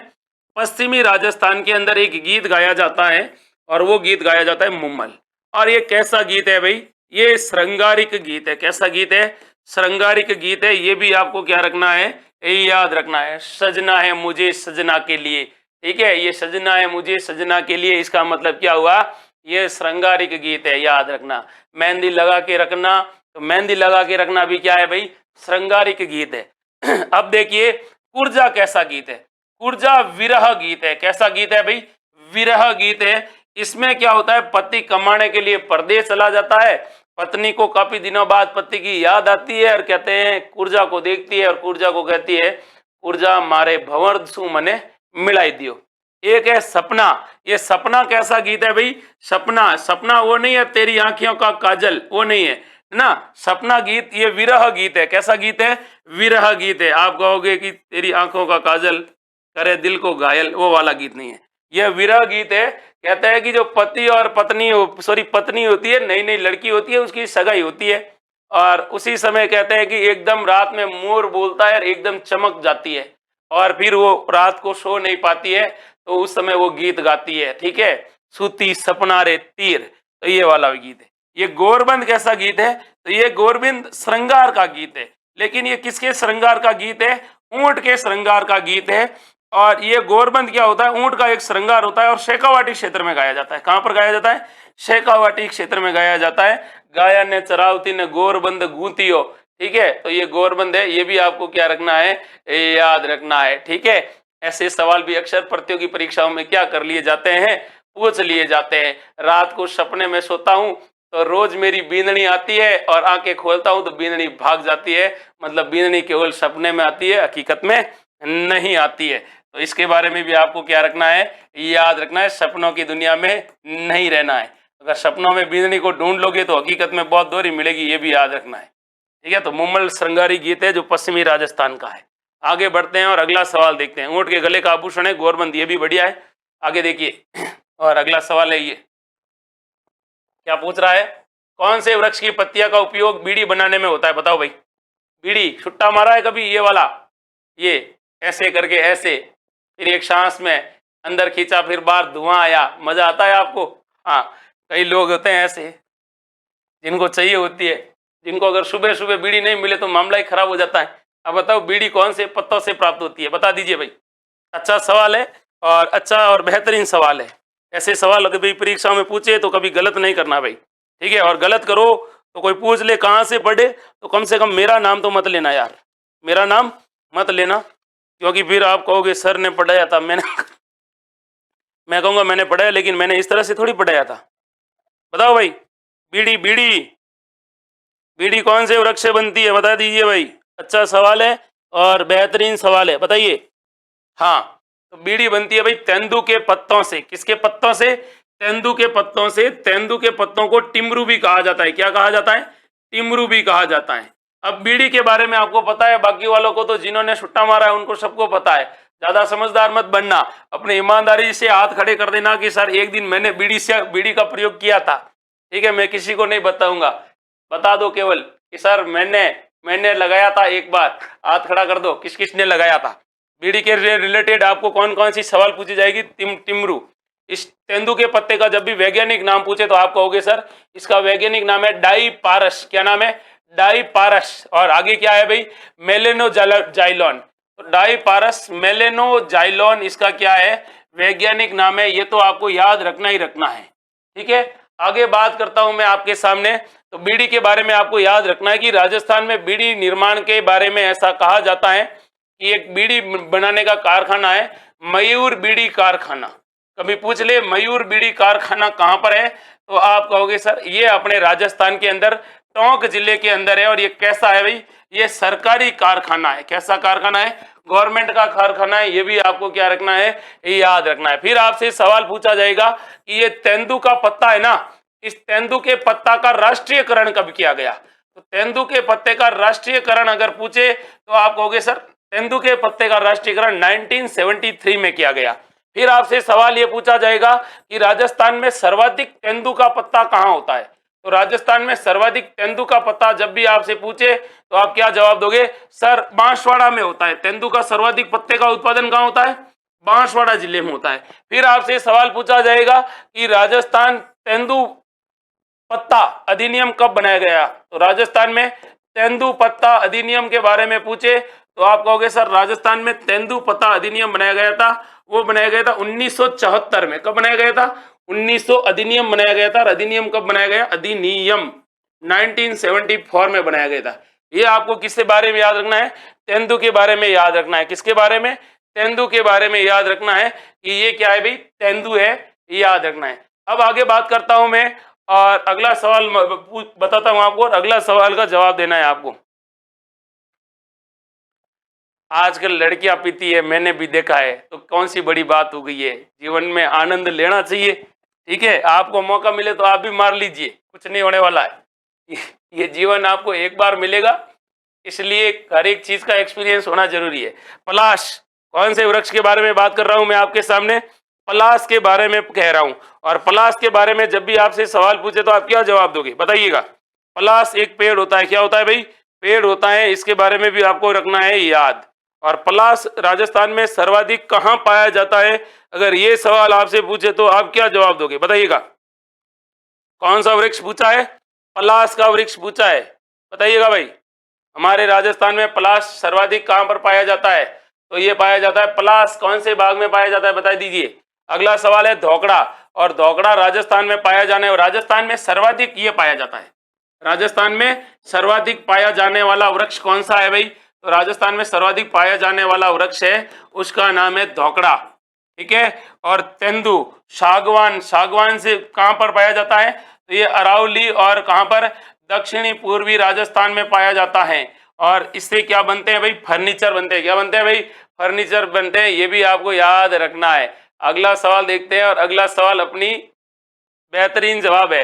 पलाश को क्या कहा जाता है भाई, पलाश को कहा जाता है भाई ढाक। क्या कहा जाता है, ढाक। वैज्ञानिक नाम इसका है ब्यूटिया मोनोस्पर्मा। क्या नाम है, ब्यूटिया मोनोस्पर्मा कहा जाता है इसको, ये भी आपको याद रखना है। और इसको क्या कहा जाता है भाई, जंगल की ज्वाला कहा जाता है। किसकी ज्वाला कहा जाता है, जंगल की ज्वाला कहा जाता है, जंगल की ज्वाला, ठीक है। जिसको इंग्लिश में क्या कहते हैं, इंग्लिश में कहते हैं फ्लेम ऑफ फॉरेस्ट। कौन सी फॉरेस्ट, फ्लेम ऑफ फॉरेस्ट कहा जाता है। ये भी आपको याद रखना है। कहते हैं कि गर्मियों के दिनों में इस पर कैसे रंग, कैसे फूल लगते हैं, केसरिया फूल लगते हैं, पत्तियां इसकी झड़ जाती है, दूर से देखने पर ऐसा लगता है कि आग लग रही है। और ये सर्वाधिक पाया जाता है उदयपुर जिले में। किस जिले में, उदयपुर जिले में। और क्षेत्र पूछे तो आप कहोगे सर अरावली क्षेत्र में पाया जाता है। कौन से क्षेत्र में पाया जाता है, अरावली क्षेत्र में पाया जाता है, याद रखना है। ऐसे सवाल भी अक्सर प्रतियोगी परीक्षाओं में क्या कर लिए जाते हैं भाई, पूछ लिए जाते हैं। अब आगे बढ़ते हैं और अगले सवाल को देखते हैं। अगला सवाल अपनी स्क्रीन पर है, वो आपको पूछ रहा है, बताइए भाई नात्रा की पाल है, और नात्रा की पाल की, जो नात्रा की पाल है वो कहां पर पाई जाती है, बताइए। नात्रा की पाल, अच्छा सवाल है, बेहतरीन सवाल है और जवाब देना है। हमारे राजस्थान में एक पाल है, नात्रा की पाल, और एक खान है, बता दीजिए। राइट आंसर बताना है आपको, ठीक है। आप लोगों ने सुट्टा वुट्टा मार लिया तो अब सही जवाब दे दीजिएगा भाई। गलत बिल्कुल नहीं बताना है। नाथरा की पाल, राजस्थान के प्रमुख खनिज पढ़ते हैं और खनिजों में आपका आता है नाथरा की पाल। अब बताओ भाई, राजस्थान में नाथरा की पाल कहां पर प्रसिद्ध है? अच्छा सवाल पूछा है आपसे। कौन सी पाल? नाथरा की पाल। बता दीजिए किस खनिज से संबंधित है? अच्छा सवाल है। उदयपुर जिले में है, जयपुर जिले में है, कहीं और है, कहां है बताइए? अजमेर में, सिरोही में, चार ऑप्शन है आपके सामने। नाथरा की पाल पूछिए और आपको इसका जवाब देना है, बताइए। अच्छा सवाल है, बेहतरीन सवाल है, वेरी गुड। बता रहे हैं कि सर उदयपुर के अंदर है, तो ये भी बता दीजिए नाथरा की पाल में कौन सा खनिज पाया जाता है? बताइए, नाथरा की पाल में कौन सा खनिज पाया जाता है? ये अगर पूछ ले तो आप क्या जवाब दोगे? बताइए भाई। अच्छा सवाल है, गजब सवाल है और दिमाग पर जोर लगाने की जरूरत है। नाथरा की पाल के बारे में आपसे पूछा गया सवाल है। वेरी गुड, वेरी गुड, बढ़िया भाई। उंडेर, नाथरा की पाल में कौन सा खनिज पाया जाता है, ये मैंने आपसे पूछा है, आपको इनका आंसर बताना है, बताइए। Very good. उदयपुर के अंदर है सर, लोहा पाया जाता है। क्या पाया जाता है? लोहा पाया जाता है। कहाँ पाया जाता है लोहा? तो आप कह रहे हो सर नाथरा की पाल में पाया जाता है, कहाँ पर है? उदयपुर के अंदर है। ऐसे सवाल का करेक्ट आंसर दिया करो। अगला सवाल देखते हैं, और अगला सवाल है ये, क्या पूछ रहा है? बाटाडू का कुआं। अपने कमेंट में, अब देखो चैट में शायद लीला बैठी है, लीला, और लीला क्या कहती है क्लास में आने के बाद कि बाटाडा का कुआं बाड़मेर रेगिस्तान के जल महल से सर नमस्कार। तो देख लीजिए बाटाडू का कुआं कहां पर स्थित है, बताइएगा। अच्छा सवाल, बेहतरीन सवाल है। मोहसिन खान, अरविंद चौहान, दक्ष प्रजापति, ममता शर्मा, राजमल मीणा।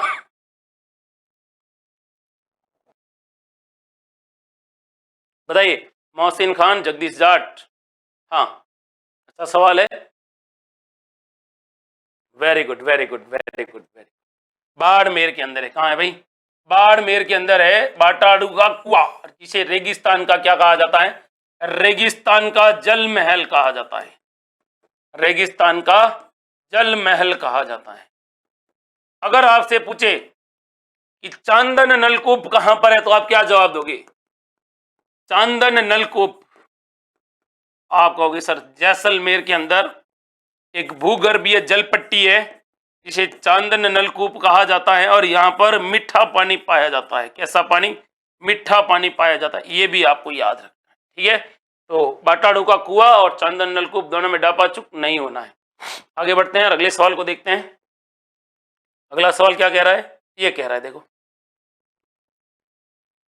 गरदड़ा वृहद परियोजना राजस्थान के किस जिले में स्थित है? गरदड़ा एक परियोजना है और वृहद परियोजना है, किस जिले में स्थित है, इसका आपको जवाब देना है। बताइए, राजस्थान की प्रमुख सिंचाई परियोजनाएं पढ़ी है, और प्रमुख सिंचाई परियोजना के अंदर आपसे पूछा है गरदड़ा सिंचाई परियोजना, और गरदड़ा सिंचाई परियोजना कहाँ पर स्थित है, ये आपको बताना है। बता दीजिए भाई। अच्छा सवाल है, बेहतरीन सवाल है, गरदड़ा के बारे में आपसे पूछा है और आपको इसका आंसर देना है। बताइए, राजस्थान की प्रमुख सिंचाई परियोजनाएं पढ़ते हैं और उसमें आपका ये आता है भाई, बताओ। गरदड़ा सिंचाई परियोजना, वेरी गुड। बताइए गरदड़ा परियोजना कहाँ पर है? गरदड़ा परियोजना सर बूंदी जिले में। किस जिले में? बूंदी जिले में। ये तो आपको याद रखना है। लेकिन इससे रिलेटेड और क्या सवाल पूछ सकता है? तो सवाल यह बनेगा कि गरदड़ा सिंचाई परियोजना है, ये कौन सी नदियों पर बनी हुई है? तो आप कहोगे सर ये चंबल की सहायक नदियां हैं, चंबल और उसकी सहायक नदियां हैं, जिनका नाम क्या है भाई? एक है मंगला डूंगरी। कौन सी डूंगरी? मंगला डूंगरी। और एक कौन सी है भाई? एक है भाई गणेशी नाला। और गणेशी नाला, इन दोनों तीनों नदियों के संगम पर गरदड़ा सिंचाई परियोजना की स्थापना की गई थी और इस पर बांध बनाया, लेकिन बांध बनाते ही इसके ऊपर क्या हो गया था? टूट गया था। 2010 की बात है, याद रखना है भाई। आगे बात करते हैं। गरदड़ा के अंदर बिल्कुल रॉक पेंटिंग बनी हुई है, नवलखा झील है। अगला सवाल है ये, तिलवाड़ा पशु मेला बता दीजिए भाई। Very good. देखिए, रामदेव जी का पशु मेला पूछे तो आप क्या कहोगे? रामदेव जी का पशु मेला है भाई नागौर में, याद रखना। कहां पर है? नागौर के अंदर। फिर पूछा जाएगा तेजा जी पशु मेला कहां पर है, तो परबतसर नागौर में है। कहाँ पर है? परबतसर नागौर में है। फिर पूछे गोगाजी पशु मेला कहाँ पर है? तो नौहर हनुमानगढ़ में है। फिर आपसे पूछा जाएगा तिलवाड़ा पशु मेला कहाँ पर है? बाड़मेर में है। कहाँ पर है? बाड़मेर के अंदर है। मल्लीनाथ जी की याद में लगता है। मल्लीनाथ जी जो क्या थे भाई? लोक देवता है। और ये जो पशु मेला है ना, ये जो पशु मेला तिलवाड़ा वाला, ये राजस्थान का सबसे प्राचीन पशु मेला है। राजस्थान का सबसे प्राचीन पशु मेला पूछे कौन सा है, तो आप कहोगे सर राजस्थान का सबसे प्राचीन पशु मेला है ये तो आपको याद रखना ही रखना है। फिर आपसे क्या पूछा जाएगा इस मेला से रिलेटेड कि राजस्थान का सबसे प्राचीन पशु मेला कब आयोजित होता है? तो ये चैत्र कृष्ण एकादशी को शुरू होता है और चैत्र कृष्ण एकादशी से लेकर चैत्र शुक्ल एकादशी तक चलता है। यानी कितने दिनों तक चलता है? 15 दिनों तक चलता है। कौन सी नदी के किनारे आयोजित होता है? लूणी नदी के किनारे आयोजित होता है। फिर आपको याद रखना है कौन सी नस्ल के पशु आते हैं यहाँ पर। तो यहाँ पर एक तो थार पारकर नस्ल के आते हैं और यहाँ पर कौन से नस्ल के घोड़े आते हैं? तो मालानी नस्ल के घोड़े आते हैं। ये भी आपको याद रखना है। मल्लीनाथ जी ने कौन सा पंथ चलाया था? मल्लीनाथ जी ने कुंडा पंथ चलाया था। कौन सा पंथ? कुंडा पंथ चलाया था। मल्लीनाथ जी राजस्थान के ऐसे लोक देवता है जिनकी पत्नी जिनका नाम था रूपादे। रूपादे को लोक देवी के रूप में पूजा जाता है, जिनका मंदिर बना हुआ है मायाजाल गांव में। और मायाजाल गांव कहाँ पर है भाई? मायाजाल गांव है बाड़मेर के अंदर। ये भी आपको क्या रखना है? याद रखना भाई। क्या रखना है भाई? याद रखना है। आगे बढ़ते हैं और अगले सवाल को देखते हैं। और अगला सवाल है वो आपको जवाब देना है। क्या सवाल पूछ रहा है आपसे? सवाल आपसे ये पूछ रहा है, बता दो मेरे भाई कि पर्युषण पर्व किस धर्म से संबंधित है। पर्युषण पर्व का संबंध है वो किस धर्म से है, ये आपको बताना है। राजस्थान के अंदर जब आप पढ़ते हो प्रमुख धर्म और प्रमुख मेले एवं त्योहार पढ़ते हैं तो उसमें आपके आ जाता है कि पर्युषण पर्व का संबंध किस धर्म से है, ये आपको बताना है। बता दीजिए भाई। अच्छा और बेहतरीन सवाल है और गजब तरीके से आपको आंसर देना है। बता दीजिए। अच्छा सवाल पूछा है, बताइए। राजस्थान के अंदर आपसे पूछा है पर्युषण के बारे में और पर्युषण के बारे में आपको जवाब देना है। Very good very good very good. जब भी आपसे पूछा जाएगा कि पर्युषण के बारे में आप क्या जानते हैं तो आप क्या जवाब दोगे? आप सटीक आंसर दे दोगे कि सर वेरी गुड, ये सवाल है। देखिए जब भी आपसे सवाल पूछा जाएगा पर्युषण के बारे में तो ये पर्युषण कब मनाया जाता है? ये मनाया जाता है भाई भाद्रपद शुक्ल पंचमी को। कब मनाया जाता है? भाद्रपद शुक्ल पंचमी को मनाया जाता है। और इस पर भाद्रपद शुक्ल पंचमी को मनाया जाता है। पहली बात तो ये याद रखना है। और इसको पर्युषण को क्या कहते हैं भाई? क्षमा याचना का त्योहार कहते हैं। कैसा? क्षमा याचना का त्योहार कहा जाता है। ये भी आपको क्या रखना है? याद रखना है। किस धर्म से है? जैन धर्म से है। अब आपको ये भी याद रखना है कि हमारे राजस्थान में जैन धर्म से संबंधित क्या क्या सवाल पूछे जाते हैं। पूछा जाता है ऋषभ देव जयंती कब मनाई जाती है। तो जब भी आपसे पूछे कि हमारे राजस्थान के अंदर और पूरे भारत में ऋषभ देव जयंती कब मनाई जाती है, तो ये मनाई जाती है चैत्र कृष्ण नवमी को। ये ऋषभ देव कौन थे? तो जैन धर्म के पहले तीर्थंकर थे जिनको जैन धर्म का संस्थापक माना जाता है। अगला सवाल पूछा जाएगा महावीर जयंती कब मनाई जाती है। तो आप कहोगे सर जैन धर्म के वास्तविक तीर्थंकर और 24वें तीर्थंकर जिनके बारे में कहा जाता है कि इनका जो मनाया जाता है चैत्र शुक्ल 13 को मनाया जाता है। तो चैत्र शुक्ल त्रयोदशी या 13 को इनकी जयंती मनाई जाती है। फिर आपसे पूछा जाएगा कि सुगंध दशमी का संबंध किसमें है। तो आप कहोगे सर जैन धर्म में है। इस दिन जैन धर्म के लोग होते हैं वो क्या करते हैं? भाद्रपद शुक्ल, कब भाई? भाद्रपद शुक्ल दशमी के दिन अपने मंदिरों को जैन धर्म के जो मंदिर है उन मंदिरों को इत्र से महकाया जाता है। किससे? इत्र से महकाया जाता है, एकदम खुशबूदार बनाया जाता है। कौन सी दशमी को? सुगंध दशमी को। एक पर अपने पूछा जाएगा कि सुगंध दशमी का संबंध भी जैन धर्म से है। और एक है संतारा प्रथा। पूछ ले संतारा प्रथा का संबंध किससे है? जैन धर्म से है। ये भी आपको क्या रखना है? याद रखना है। क्या रखना है? याद रखना है। अच्छा सवाल है और बेहतरीन सवाल है। राज खट्टी कह रहे हैं कि हिंदी के महीने डापा चूक कर देते हैं। जब मैं मेले एवं त्योहार पढ़ाऊंगा तब ध्यान रखना, इस तरह से आपको याद करवाऊंगा कि महीने खुद डापा चूक हो जाएंगे। सर ने मुझे सबके सब याद करवा दिए बच्चों को। आगे बढ़ते हैं और अगला सवाल है, और अगला सवाल बेहतरीन सवाल है। क्या सवाल आपसे पूछ रहा है भाई? सवाल आपसे ये पूछ रहा है, बता दो भाई राइट आंसर और करेक्ट आंसर बताना है कि हाड़ौती सेवा संघ के संस्थापक कौन थे। अच्छा सवाल पूछा है, हाड़ौती सेवा संघ के संस्थापक पूछा है, आपको बताना है, बता दीजिए भाई। अच्छा सवाल, बेहतरीन सवाल है। तनुजा रावल बताइए। अजू परमार, अफसर मोहम्मद, मयंक मेवा, हनुमान लाल चौधरी, अफसार अहमद, सुमन सोहू। बिल्कुल, रोड तीज का संबंध भी जैन धर्म से है। आंसर बताना है भाई। हाड़ौती सेवा संघ के संस्थापक बिल्कुल नैनूराम शर्मा। कौन है भाई?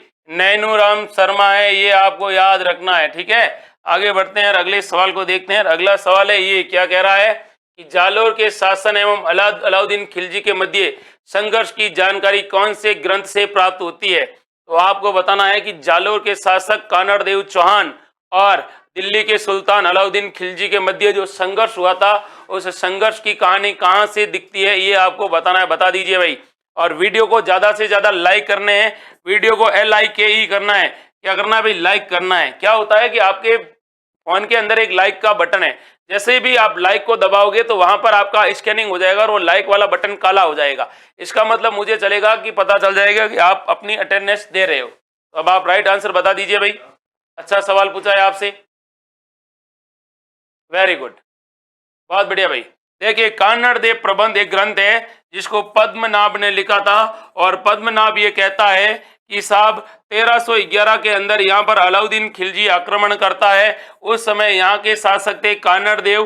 कान्नड़ देव कहते हैं कि अलाउद्दीन खिलजी के साथ लड़ते हुए वीर गति को प्राप्त करते हैं, और कान्नड़ देव की जो पत्नी होती है वो जौहर करती है। और कान्नड़ देव ने कहते हैं कि कान्नड़ देव के पुत्र होते हैं वीरम देव, और वीरम देव भी वीर गति को क्या होते हैं भाई? प्राप्त होते हैं। और आपको पता है वीरम देव ने एक बात कही थी, और क्या बात कही थी? मामो लाजे भाटियां कुल लाजे चौहान, जे में परणु अगर तुर्कानी तो पश्चिम उगे भाण। ये वही वीरम देव चौहान है जो क्या करता है भाई? ठुकरा के मेरा प्यार मेरा इंतकाम देखेगी। तो किसके प्यार को ठुकराया था इस बंदे ने? इसने फिरोजा के प्रेम को ठुकरा दिया था। फिर आपको यह भी पता होना चाहिए कि एके ने जालोर का नाम रख दिया था जलालाबाद। क्या नाम रखा था? जलालाबाद रखा था। ये भी आपको क्या रखना है? याद रखना है। जलालाबाद किसका नाम है? जालोर का नाम है। बेहतरीन सवाल है। और इसके अंदर पूछे कि जालोर में विश्वासघात किसने किया था? तो विश्वासघात करने वाला एक आदमी था, बिक्का दहिया। और बिक्का दहिया ने इस किले का जो कमजोर भाग होता है वो एक को बता दिया था। ये भी याद रखना है। और जालोर के किले में और अलाउद्दीन खिलजी के आक्रमण के समय अलाउद्दीन खिलजी के समय एक कहावत प्रसिद्ध हुई थी इस किले के बारे में कि राईरा भाव तो राते ही गया। तो राईरा भाव, और राईरा भाव है वो राते ही गया। ये किस किले के बारे में कही जाती है? तो ये जालोर के किले के बारे में कही जाती है। ये भी याद रखना है। ठीक है भाई, आगे बढ़ते हैं, अगले सवाल के बारे में बात करते हैं। और अगले सवाल के बारे में एक बेहतरीन सवाल है, और बेहतरीन तरीके से आपको जवाब देना है। बता देना भाई, राइट आंसर बताना है। और ज्यादा से ज्यादा क्या करना है भाई? वीडियो को लाइक करना है। क्या करना है भाई? लाइक करना है। चैनल को सब्सक्राइब भी करना है। अगला सवाल क्या पूछ रहा है? बिजोलिया में किसानों की मांगों के औचित्य की जांच हेतु गठित आयोग कौन सा था? तो इनमें से कौन से आयोग का गठन किया गया था जो बिजोलिया किसान आंदोलन के अंदर जो किसानों की मांग थी, उन किसानों की मांग को देखने के लिए गठित किया गया था? ट्रेंच आयोग, मेहता आयोग, बिंदुलाल भट्टाचार्य आयोग, या हॉलैंड आयोग? इतना अच्छा सवाल पूछा है आपसे। आपसे कई बार मैं कहता हूं कि जो आपसे सबसे ज्यादा सवाल बनते हैं और जहां से सवाल बनने के चांस होते हैं वहां से आप कभी चूको मत। अब आपसे पूछ ही लिया है बिजोलिया किसान आंदोलन के बारे में, तो आपको इसका क्या देना पड़ेगा? जवाब देना पड़ेगा। बताइएगा भाई। अच्छा सवाल है। और कौन से आयोग का गठन किया गया था? गजब सवाल पूछा है, बताइए। फिर मैं आपको बताता हूं। Very good, very good, very good. कौन से आयोग का गठन किया गया था ये आपको बताना है। आयोग के बारे में आपसे पूछा है, बताओ आयोग कौन सा था? Very good, very good, very good. 4 option है, सटीक आंसर दीजिएगा भाई, गलत मत बताइएगा। कई लोग कह रहे हैं कि सर ट्रेंच आयोग कैसा था, ट्रेंच आयोग, तुक्के मत मारिएगा भाई, सही आंसर बताना है। Very good. तो इसके लिए जो आयोग था उसका नाम था, बहुत बढ़िया आंसर बताया भाई अपने सुमन सोनू ने बताया है, राजमल मीणा ने तो लिख के बता दिया है। ये देखो भाई, बिंदुलाल भट्टाचार्य आयोग का गठन किया गया था। कौन से आयोग का? बिंदुलाल भट्टाचार्य आयोग का गठन किया गया था। और इसमें आपसे क्या पूछा जाएगा, ये बिंदुलाल भट्टाचार्य आयोग का कब गठन किया गया था? 1919 के अंदर किया गया था। कब किया गया था? 1919 में किया गया था, ये तो आपको याद रखना है। फिर आपसे पूछा जाएगा इसमें सदस्य कौन कौन थे, ये भी पूछ लिया जाता है। तो एक तो बिंदुलाल भट्टाचार्य अध्यक्ष थे और इसके सदस्य कौन थे? तो एक सदस्य थे अपने भाई कौन?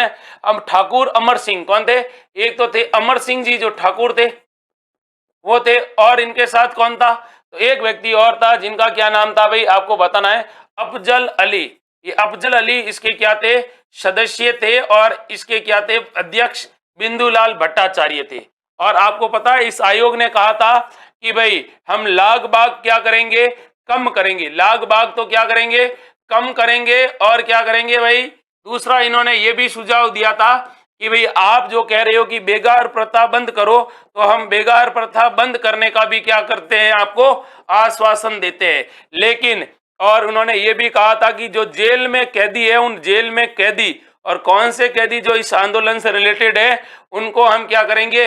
रिहा करेंगे। लेकिन बिंदुलाल भट्टाचार्य आयोग का गठन किया गया था, लेकिन इस गठन की जो सिफारिशें हैं उन सिफारिशों को बिल्कुल नहीं माना गया था।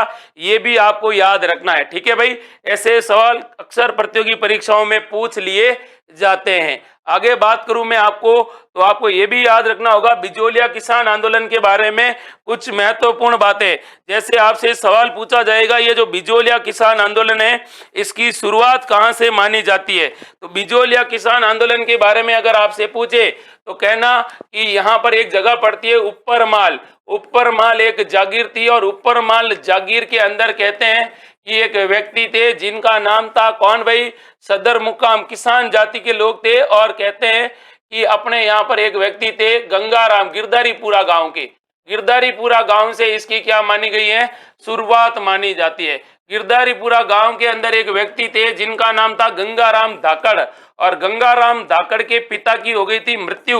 और गंगाराम धाकड़ की पिता का जो मृत्यु भोज था, जिसको न्यात कहते हैं, इसमें बहुत सारे लोग आए थे। और यहीं पर पहली बार बात चलती है कि भाई हमारा हो रहा है शोषण, और कहते हैं कि यहाँ पर बात चलती है, और यहीं से आंदोलन का पहली बार प्रभाव देखने को मिलता है। उसके बाद कहते हैं कि किसानों की ओर से 2 व्यक्ति थे, एक का नाम था नानजी पटेल और एक का नाम था ठाकरी पटेल। नानजी पटेल और ठाकरी पटेल को भेजा गया था किसके पास? उदयपुर के महाराणा के पास भेजा गया था। महाराणा थे फतेह सिंह जी, और फतेह सिंह जी के पास भेजा कि भाई जाइए आप महाराणा के पास और हमारे जागीरदार की क्या करिए? शिकायत करिए। लेकिन जब ये ठाकरी पटेल और ये दोनों जाते हैं तो इनको क्या कर दिया जाता है? इनके राज्य से निष्कासित कर दिया जाता है। बाद में मांग आगे बढ़ती है और फिर धीमे धीमे क्या होते हैं? कर भी बढ़ते हैं और नेतृत्व भी आगे चलते हैं। 44 साल तक चलने वाला विश्व का एकमात्र अहिंसक किसान आंदोलन था, ये भी आपको याद रखना है। जिसको जब अपन अध्ययन की दृष्टि से पढ़ते हैं तो 3 भागों में बांट कर पढ़ते हैं, ये भी आपको याद होना चाहिए, ठीक है। और अलग अलग समय में अलग अलग इसका नेतृत्व बदलता रहता है, ये भी याद रखना है भाई, ठीक है। अगला सवाल देखते हैं, और अगला सवाल अपनी स्क्रीन पर क्या कह रहा है? सहरिया जनजाति के मुखिया को क्या कहते हैं?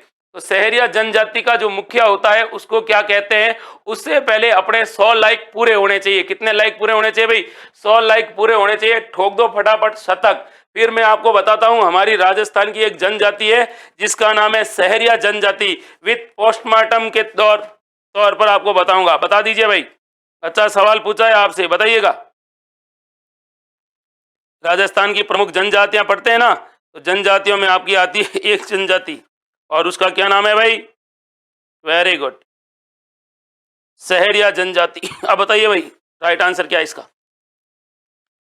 अच्छा सवाल है, बेहतरीन सवाल है, और गजब तरीके से आपको आंसर देना। बताइए, सहरिया जनजाति से रिलेटेड आपसे बात की गई है।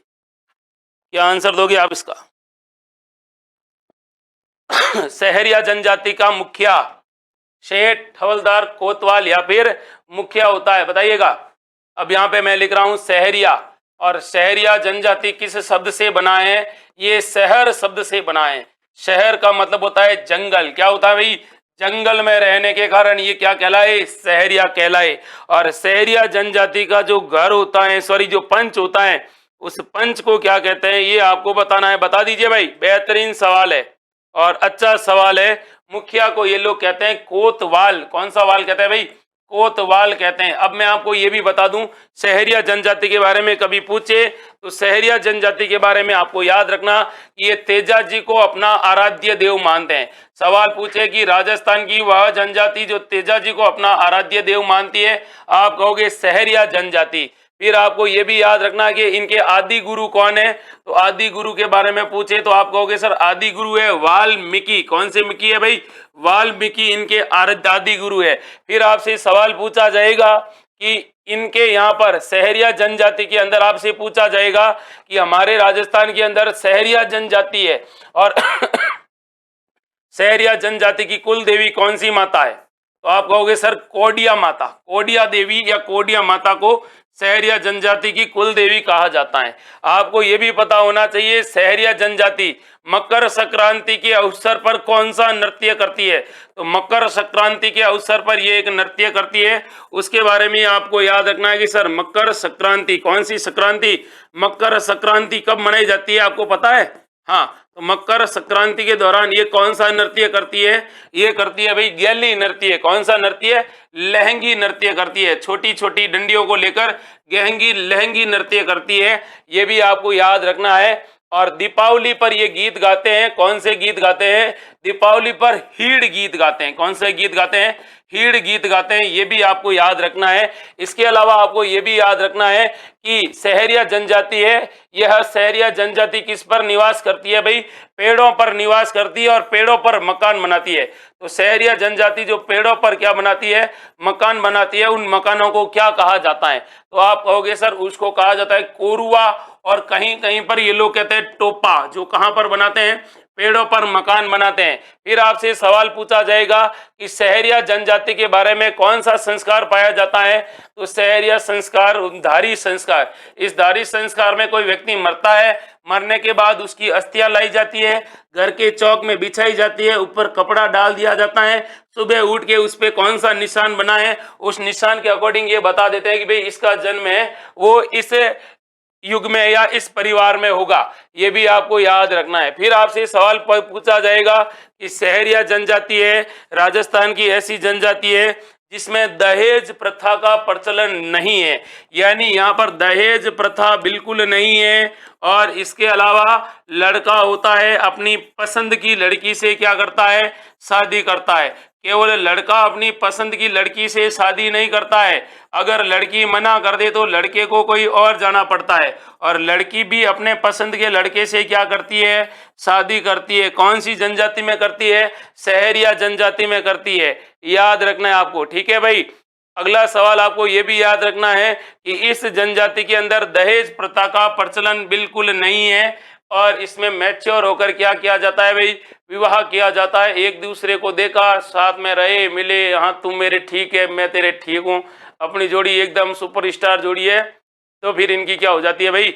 शादी हो जाती है। ये भी आपको क्या रखना है? याद रखना है। किस जनजाति के बारे में? सहरिया जनजाति के बारे में याद रखना है। अगला सवाल है गेर है, घूमर है, नेजा है, थोरो है, ये सब कौन से लोक नृत्य, किस लोक नृत्य? ये सारे लोक नृत्य हैं और ये किस जाति के लोक नृत्य है ये आपको बताना। गेर है, घूमर है, नेजा है। आपको पता है नेजा नृत्य होता है, एक गोल घेरा होता है, एक डंडा रोपा जाता है, इसके ऊपर नारियल बांधा जाता है, और नारियल बांधने के बाद अंदर कौन खड़ी रहती है? इस घेरे में महिलाएं खड़ी रहती है, और बाहर कौन खड़े रहते हैं भाई? पुरुष खड़े रहते हैं। महिलाओं के हाथ में क्या होते हैं भाई? छोटे छोटे डंडे होते हैं, और पुरुष होते हैं वो बाहर खड़े रहते हैं। पुरुषों का काम होता है इसके ऊपर चढ़ के नारियल उतारना, और महिलाओं का क्या काम होता है? अंदर आए घेरे में आए पुरुषों को जोर द्वार मार कर बाहर भगाना। तो ये नृत्य हैं जो जिस संबंध रखते हैं जिस जनजाति से, वो है भील जाति से, याद रखना है। आगे बढ़ते हैं और अगले सवाल को देखते हैं। अगला सवाल है ये, क्या कह रहा है सवाल, चरखा संघ की स्थापना कब और किसने की थी। अच्छा सवाल पूछा है, कौन से संघ की बात की है आपसे, चरखा संघ के बारे में बात की है। आंसर बताना है आपको कि हमारे राजस्थान के अंदर एक संघ था जिसका नाम था चरखा संघ, और चरखा संघ की स्थापना किसके द्वारा की गई थी, बता दीजिए। अच्छा और बेहतरीन सवाल आपसे पूछा है और इसका सही और सटीक आंसर बताना है। बताइए कौन सा संघ पूछा है, चरखा संघ पूछा है, 1927 में पूछा है, बता दीजिए भाई। अच्छा सवाल है, बेहतरीन सवाल है, गजब सवाल पूछा है आपसे, बताइएगा। चरखा संघ की स्थापना, वेरी गुड, बहुत बढ़िया आंसर है भाई। चरखा संघ की स्थापना 1927 में की गई थी। 1927 में किसके द्वारा की गई थी, अगर ये आपसे पूछे तो जमनालाल बजाज के द्वारा की गई थी। जमनालाल बजाज के बारे में याद रखना है कि इनका जन्म हुआ था सिक्कर के अंदर। जन्म कहां पर हुआ था, सिक्कर के अंदर हुआ था। और इनको राजस्थान का क्या कहा जाता है, राजस्थान का भामाशाह कहा जाता है। राजस्थान का क्या कहा जाता है, भामाशाह कहा जाता है। और कहते हैं कि 1915 के अंदर ये 1920 के अंदर जब ये कांग्रेस के नागपुर अधिवेशन में गए और नागपुर अधिवेशन में गए तब गांधी जी से इनकी क्या हुई थी, मुलाकात हुई थी। और गांधी जी ने इन्हें क्या कहा था, पांचवें पुत्र की संज्ञा दी थी। तो गांधी जी के पांचवें पुत्र किसे कहा जाता है, जमनालाल बजाज को कहा जाता है। 1921 के अंदर असहयोग आंदोलन होता है और असहयोग आंदोलन के दौरान कहते हैं कि अंग्रेजों से ये बहुत ज्यादा क्या होते हैं भाई, नाराज होते हैं। और अंग्रेजों के द्वारा जो राय बहादुर को इनको उपाधि दी गई थी, और राय बहादुर उपाधि को इन्होंने वापस किसको लौटा दिया, वापस दे दिया, किसको दे दिया, अंग्रेजों को। और कहा कि ये उपाधि है भूंगली में डाल दो आपकी।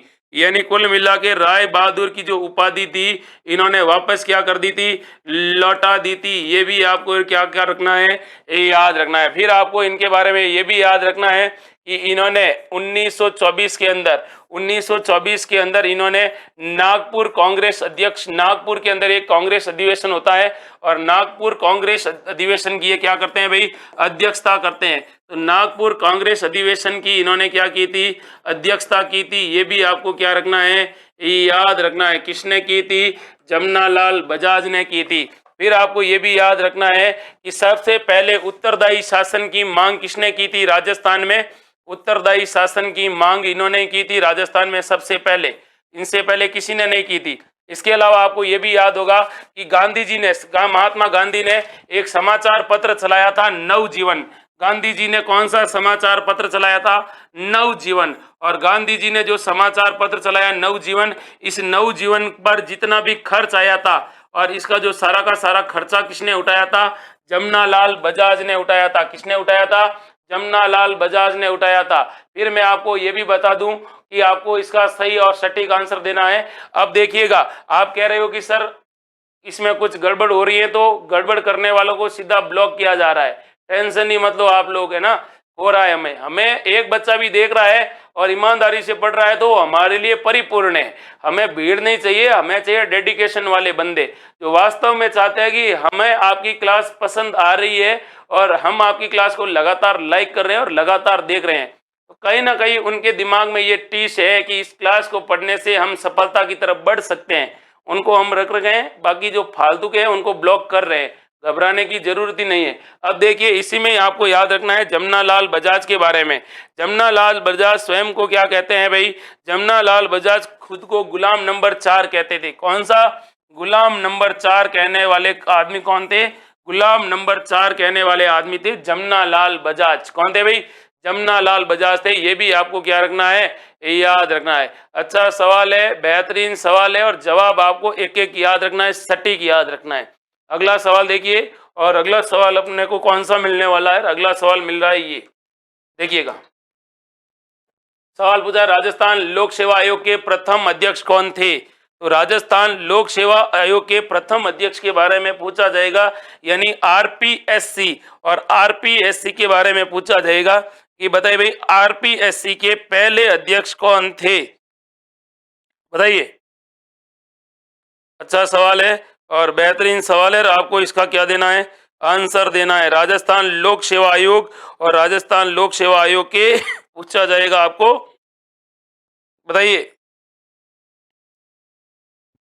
पहले अध्यक्ष किसके बारे में? राजस्थान लोक सेवा आयोग के बारे में। बेहतरीन सवाल है। और पहला अध्यक्ष, वेरी गुड, बता दीजिए भाई। हाँ, तो आरपीएससी के बारे में जब भी आपसे सवाल पूछा जाएगा, बिल्कुल 1949 में इसकी अध्यक्षता स्थापना हुई थी और इसके अध्यक्ष थे एस.के. घोष। और आरपीएससी का कार्यालय कहाँ पर है? तो आरपीएससी का कार्यालय भाई अजमेर के अंदर है। अजमेर के अंदर है। अजमेर के अंदर कौन सी घाटी है? गुगरा घाटी है। और गुगरा घाटी के अंदर ये बसा हुआ है आरपीएससी का कार्यालय, ये भी आपको याद रखना है। पहले अध्यक्ष एस.के. घोष थे। तो बताओ वर्तमान अध्यक्ष कौन है? आरपीएससी के वर्तमान अध्यक्ष कौन है? फटाफट कमेंट में बता दो भाई, आरपीएससी के वर्तमान अध्यक्ष कौन है भाई? आरपीएससी के वर्तमान अध्यक्ष कौन है? अच्छे से आंसर देना है। वीडियो को ज्यादा से ज्यादा लाइक करते रहिएगा भाई।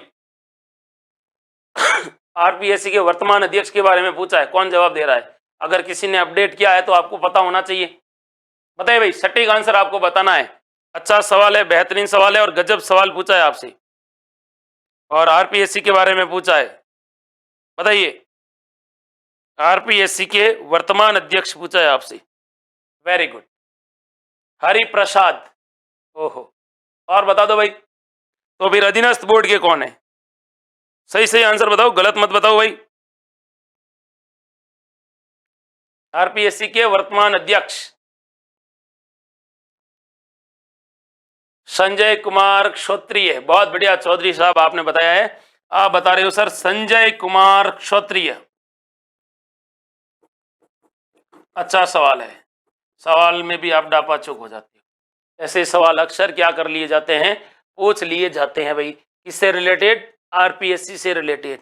उम्मीद करता हूं कि ये सेशन आपको बहुत ज़्यादा पसंद आया होगा। आप वीडियो को लगातार जारी रखिए, लाइक करते रहिए।